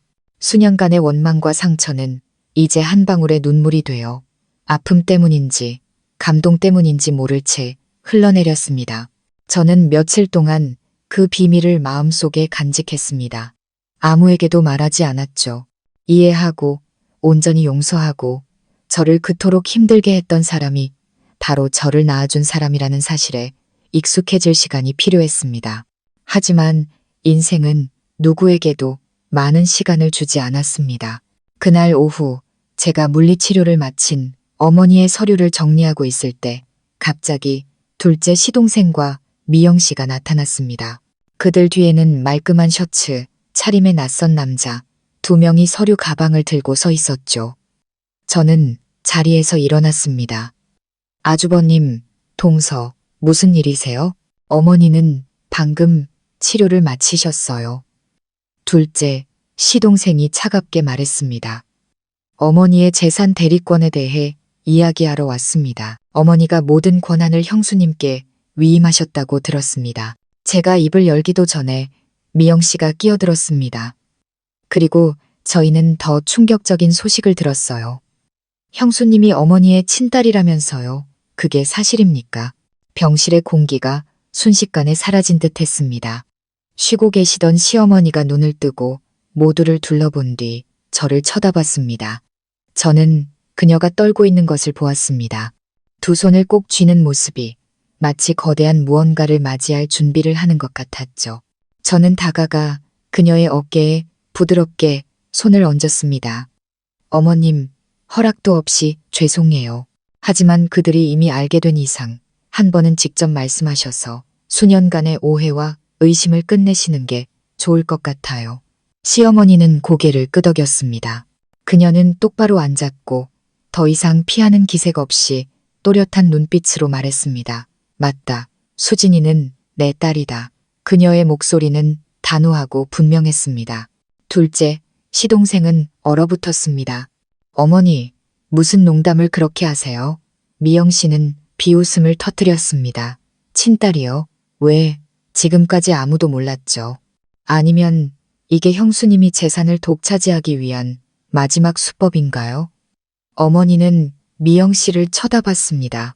눈에는 더 이상 원망이 아닌 아주 평온한 무언가가 담겨 있었죠.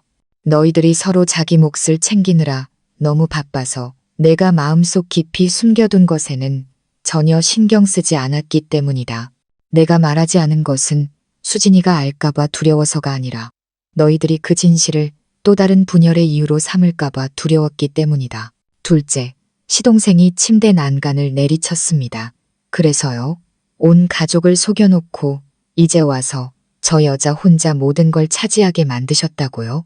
어머니가 지금 온 집안을 파탄으로 몰고 있다는 거 아세요? 그녀는 그를 똑바로 쳐다봤습니다. 수년간 장남을 어르고 달래던 어머니의 눈빛이 아니었습니다. 수십 년간 후회를 품고 살아온 한 어머니의 눈빛이었죠. 내가 정말 이 집안을 망가뜨리고 싶었다면 10년 전에 모든 것을 밝혔을 것이다. 하지만 나는 조용히 내 죄를 갚고 싶었기에 그러지 않았다. 그리고 이제 내게 남은 시간이 얼마 없다는 것을 알았을 때 내가 진실을 밝히기로 한 것은 재산을 나누기 위해서가 아니라 나 자신을 해방시키기 위해서였다. 방 안은 침묵에 잠겼습니다. 낯선 남자 2명이 입을 열었습니다. 저희는 박순자 여사님의 위임을 받은 법률 대리인입니다. 방금 여사님께서 확인해 주신 내용은 필요하다면 지금 즉시 서면으로 기록할 수 있습니다.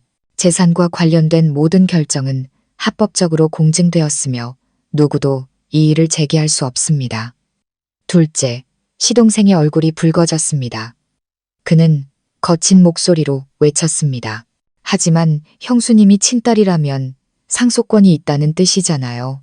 그럼 예전에 나눴던 집 8채는 전부 잘못된 거 아닙니까? 저는 더 이상 참을 수 없었습니다. 저는 앞으로 나서 말했습니다. 저는 단 한 번도 여러분의 몫에 손댄 적이 없습니다.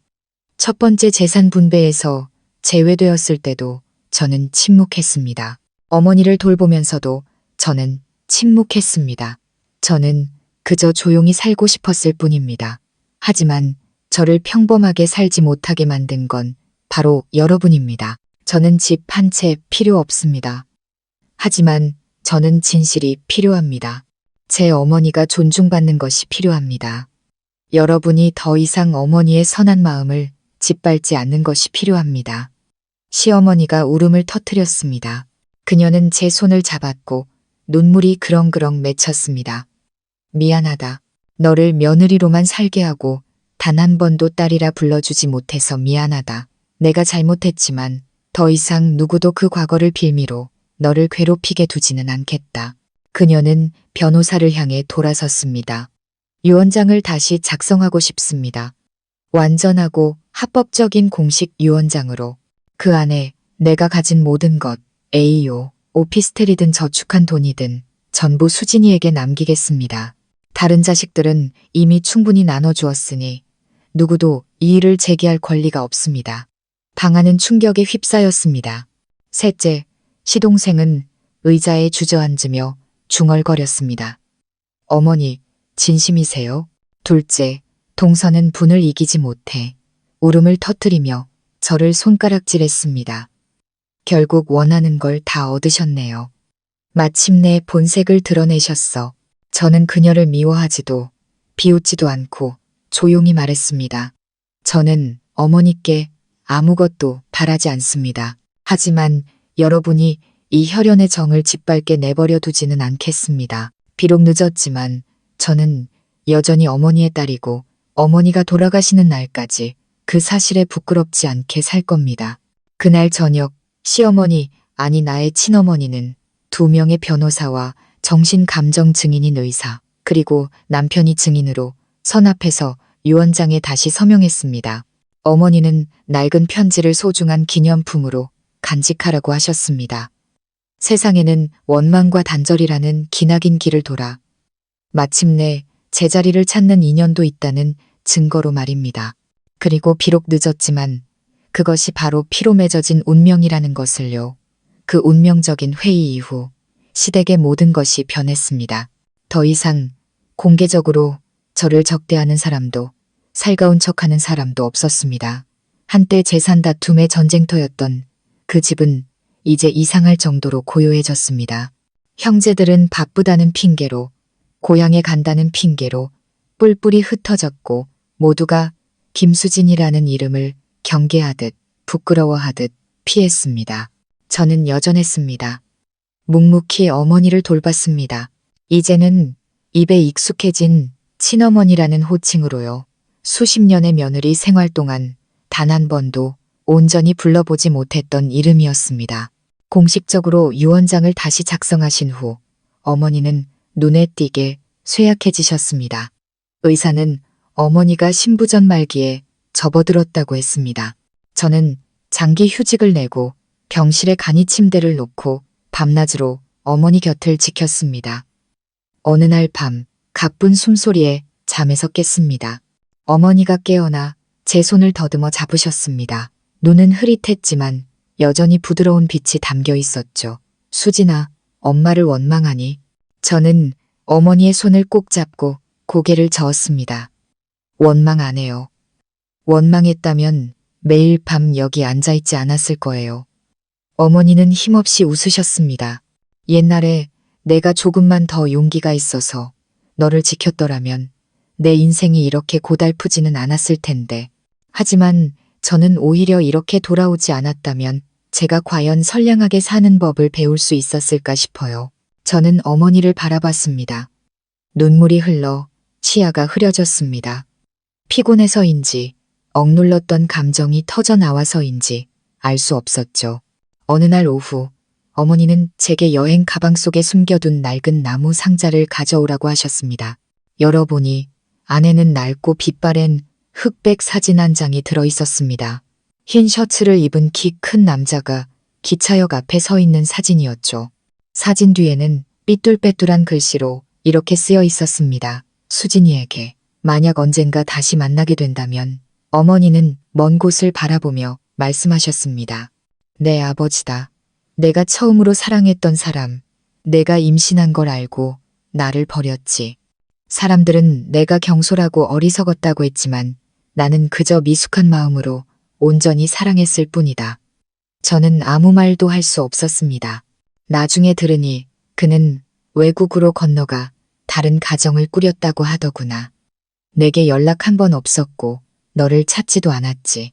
미워하지 않으셨어요? 어머니는 한숨을 쉬셨습니다. 미워했지. 하지만 미움을 품고 살기엔 너를 사랑할 힘조차 남아있지 않더구나. 저는 고개를 숙였습니다. 눈물이 어머니의 손등 위로 떨어졌죠. 수진아, 내가 죽거든 그 사람을 찾지 마라. 네가 누구인지도 알리지 말고 네가 더 이상 상처받는 걸 원치 않는다. 저는 어머니의 손을 잡고 조용히 고개를 끄덕였습니다. 저는 어머니가 두려워하는 것이 제 분노가 아니라 저를 버렸던 사람을 찾아갔다가 결국 차가운 눈빛만 돌려받게 될까봐 걱정하신다는 것을 알았습니다. 어머니는 저를 침묵 속에서 지키기로 선택하셨고 저는 그 침묵을 계속해서 지켜나갈 것입니다. 숨기기 위해서가 아니라 소중히 간직하기 위해서요. 마지막 며칠 동안 어머니는 거의 식사를 못하셨고 말씀도 점점 힘겨워하셨습니다. 하지만 매일 제가 썼던 일기의 한 구절을 읽어달라고 하셨죠. 나는 집 한 채가 필요했던 게 아니다. 나는 그저 이 가족의 일원으로 인정받고 싶었다. 지난 세월 동안 내가 이 집에서 이방인이 아니었다는 걸 확인받고 싶었을 뿐이다. 그 구절을 읽을 때마다 어머니는 눈물을 글썽이며 속삭이셨습니다. 너는 단 한 번도 이방인이었던 적이 없어. 알고 있지? 저는 눈물 속에서 미소 지었습니다. 이제는 알아요, 엄마. 9월 초의 어느 아침, 이른 햇살이 커튼 틈으로 스며들 때 어머니는 제 손을 잡고 마지막으로 제 눈을 똑바로 쳐다보셨습니다. 수진아, 아이들 잘 부탁한다. 그리고 하찮은 사람들 때문에 내 마음을 닫지 마라. 네가 수년간 얼마나 조용히 살았는지 엄마는 다 안다. 하지만 이제부터는 더 이상 조용히 살지 않아도 된다. 너는 너 자신을 위해 살 자격이 충분하니까. 저는 울었습니다. 눈물이 멈추지 않았죠. 어머니는 제 손을 한 번 더 꽉 쥐었다가 마치 평생 나무 아래 서 있으면서도 한 번도 하늘을 올려다보지 않았던 여인의 어깨 위로 나무십 하나가 떨어지듯 가볍게 손을 놓으셨습니다. 어머니는 고통 없이, 미련 없이 평온하고 조용히 떠나셨습니다. 그리고 저는 어머니의 침대 곁에 앉아 점점 차가워지는 손을 잡고 40년 동안 마음속에만 담아두었던 말을 꺼냈습니다. 엄마, 사랑해요. 어머니의 장례식은 제가 수년간 묵묵히 청소했던 바로 그 옛집에서 소박하지만 정성스럽게 치러졌습니다. 수많은 가족 회의가 열리고 제가 수없이 무시당하고 외면당했던 바로 그곳에서요. 이번에는 제가 모든 장례 절차를 도맡았습니다. 하얀 수건 한 장, 물 한 잔, 향 한 개까지 모두 제 손으로 준비했습니다. 저는 외부 사람들이 죽어서도 돌보는 이 하나 없다고 말하게 하고 싶지 않았습니다. 어머니는 살아생전 많은 서러움을 겪으셨으니 떠나시는 길까지 외롭게 해드릴 수는 없었습니다. 형제들은 하나둘씩 도착했습니다. 어떤 이는 먼저 오고 어떤 이는 늦게 왔죠. 그들은 저를 완전히 다른 눈빛으로 쳐다봤습니다. 더 이상 경멸이나 비웃음이 아닌 존경과 두려움, 심지어는 약간의 후회가 섞인 눈빛이었습니다. 모두가 와서 향을 피웠지만 삼가 고인의 명복을 빕니다. 어머니를 돌봐주셔서 감사합니다. 같은 의례적인 말 외에는 아무도 제게 말을 걸지 않았습니다. 저는 옅은 미소로 답했습니다. 마음속에는 더 이상 원망이 없었고 그저 거대한 공허함만 남아있었죠. 저는 모든 고통과 갈등을 지나왔기에 이제는 그저 어머니의 마지막 길이 조용하고 평온하기만을 바랐습니다. 발인 전날 밤 저는 어머니의 영정 앞에 홀로 앉아 있었습니다. 은은한 향냄새가 코끝을 스치며 연기 속으로 사라졌습니다. 마치 살아생전 어머니가 제게 하셨던 당부처럼요. 하찮은 사람들 때문에 내 마음을 닫지 마라. 저는 어머니의 영정 사진을 바라봤습니다. 평생을 강인하게 사셨고 한때 저를 외면했지만 남은 모든 것으로 조용히 그 죄를 갚으려 했던 여인. 문득 며느리로 살았던 하루하루가 떠올랐습니다. 부엌에서 남몰래 울었던 밤들, 모두가 식사를 마친 뒤 혼자 먹었던 저녁들. 이제 그 모든 상처는 더 이상 쓰라리지 않고 희끗희끗해진 제 머리카락 위로 내려앉은 먼지처럼 느껴졌습니다. 저는 내일 아침 모두를 놀라게 할 일이 일어날 것이며 그럴 준비가 되어 있다는 것을 알았습니다. 다음 날 아침 정해진 시간에 장례 행렬이 움직이기 시작했습니다. 저는 상복을 입고 행렬의 맨 앞에 섰습니다. 제 아이들은 명목상 할머니이자 실제로는 외할머니인 어머니의 영정을 들고 눈이 퉁퉁 부어 있었죠. 남편은 말없이 제 뒤를 따랐습니다.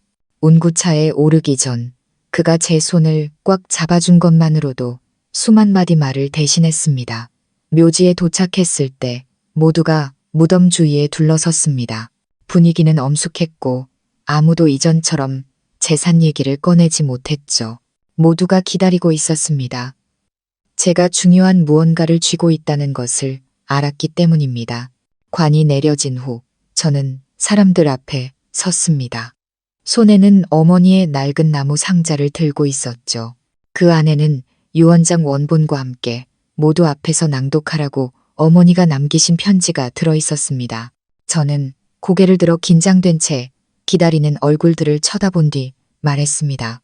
제 어머니 박순자 여사님께서는 돌아가시기 전 AO 오피스텔과 2억 원이 넘는 예금을 포함한 남은 모든 재산의 처분 권한을 제게 남기셨습니다. 여사님은 저를 유일한 상속인으로 지정하셨습니다. 하지만 오늘 이 자리에서 조상님들과 어머님 앞에서 저는 선언합니다. 저는 잠시 말을 멈추고 모두를 둘러보았습니다. 시댁 형제들의 얼굴에 초조한 기색이 역력했죠. 저는 깊은 숨을 내쉬었습니다. 저는 상속권을 포기하겠습니다. 저는 AO 오피스텔을 받지 않을 것이며 예금에도 손대지 않겠습니다. 대신 저는 그 모든 재산을 박순자 여사님의 이름으로 된 장학재단에 기부하여 과거에 저처럼 의지할 곳 없는 고아들을 위해 쓰겠습니다. 묘지는 완전한 침묵에 휩싸였습니다. 미영 씨는 입을 떡 벌렸고 둘째 시동생은 얼어붙었습니다. 막내 시누이는 눈물을 터뜨렸죠. 저는 말을 이었습니다. 제가 고상하다는 칭찬을 듣고 싶어서 이러는 게 아닙니다.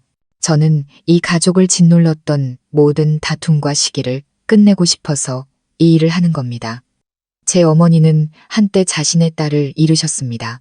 저는 어머니가 이 세상을 떠나시면서까지 이 가족의 갈라진 조각들을 짊어지게 하고 싶지 않습니다.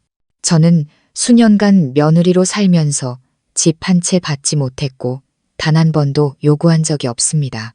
오늘 제가 모든 것을 받는다면 저는 또다시 여러분의 질투와 싸움의 빌미가 될 것입니다. 평생을 후회하며 사셨던 제 어머니가 돌아가신 후에 또다시 희생양이 되는 것을 원치 않습니다. 저는 한 사람 한 사람을 똑바로 쳐다봤습니다.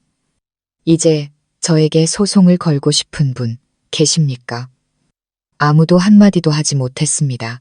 참새 한 마리가 푸른 하늘을 가로질러 날아와 막 흙이 덮인 무덤 근처에 앉았습니다. 마치 좋은 징조처럼 어머니께서 네가 옳았다고 보내는 메시지처럼 느껴졌습니다. 장례식이 끝나고 사흘 뒤 저는 어머니의 유품을 모두 모았습니다.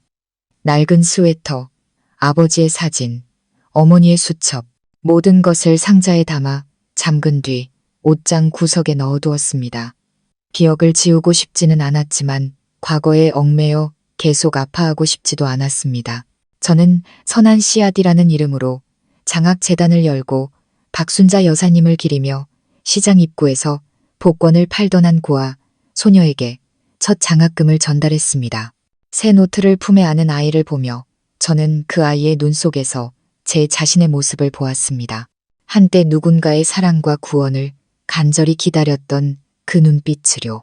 그날 저녁 저는 어머니의 제단에 흰쌀밥 한 그릇을 올렸습니다. 향을 피우고 고개를 숙였죠. 엄마, 저는 최선을 다했어요. 부디 편안히 잠드세요. 바람이 창문을 통해 불어와 커튼을 부드럽게 흔들었습니다. 마치 세상을 떠난 이의 고개 끄덕임처럼. 제가 돌아보니 아이들은 깊이 잠들어 있었습니다. 남편은 문에 기댄 채 조용히 서 있었죠. 당신은 온 가족이 당신을 존경하게 만들었어. 그리고 나도 마찬가지야. 저는 웃었습니다. 칭찬은 필요 없었습니다. 그저 구름처럼 가벼워진 제 마음만으로도 충분했습니다. 그날 밤 저는 아주 깊은 잠에 들었습니다. 꿈속에서 어머니가 하얀 원피스를 입고 햇살 속에서 걸어나와 저를 보며 미소 짓는 것을 보았습니다. 더 이상 차갑지도 무심하지도 않은 비 온 뒤 맑게 갠 햇살처럼 온화한 미소였습니다. 그리고 저는 한때 시댁의 그림자였던 저는 마침내 빛 속으로 걸어 나왔습니다. 무언가를 쟁취해서가 아니라 지킬 필요 없는 것을 놓아줌으로써 말입니다. 시청자 여러분, 거의 20년 동안 시댁에서 이방인처럼 취급받았지만 결국 시어머니로부터 가장 소중한 것을 물려받은 이 큰며느리의 감동적인 이야기는 우리에게 깊은 울림을 줍니다. 이는 사람으로서, 며느리로서, 그리고 자식으로서 어떻게 살아야 하는지에 대한 깊은 교훈을 남깁니다. 인생에서 우리는 태어난 곳이나 결혼할 가족을 선택할 수 없지만 어떻게 살아갈지는 항상 선택할 수 있습니다. 이야기 속 그녀는 인내를, 선함을, 그리고 양심을 지키는 삶을 선택했습니다. 그리고 바로 그 선택이 요란하지 않지만 찬란한 결말을 만들어냈습니다. 아무도 보지 않더라도 진실하게 살아가세요. 시간은 가장 공정한 증인이 될 것입니다. 서둘러 원망하지도 보답을 바라지도 마세요. 선한 씨앗을 뿌릴 때 당신은 조용히 자기 자신을 키워나가고 있는 것이니까요. 가장 중요한 것은 다른 사람의 평온을 위해서만이 아니라 바로 자신의 마음이 가벼워지기 위해 용서하는 것입니다. 결국 인생은 긴 여정이며 노년은 그 여정을 돌아보고 내려놓고 평안을 찾는 시간입니다. 이 이야기가 여러분의 마음에 와닿았다면 좋아요를 누르고 가족 이야기 채널을 구독해 주세요.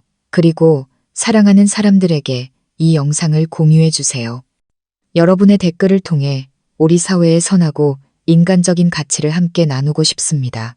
시청해 주셔서 감사합니다. 다음 이야기에서 다시 뵙겠습니다.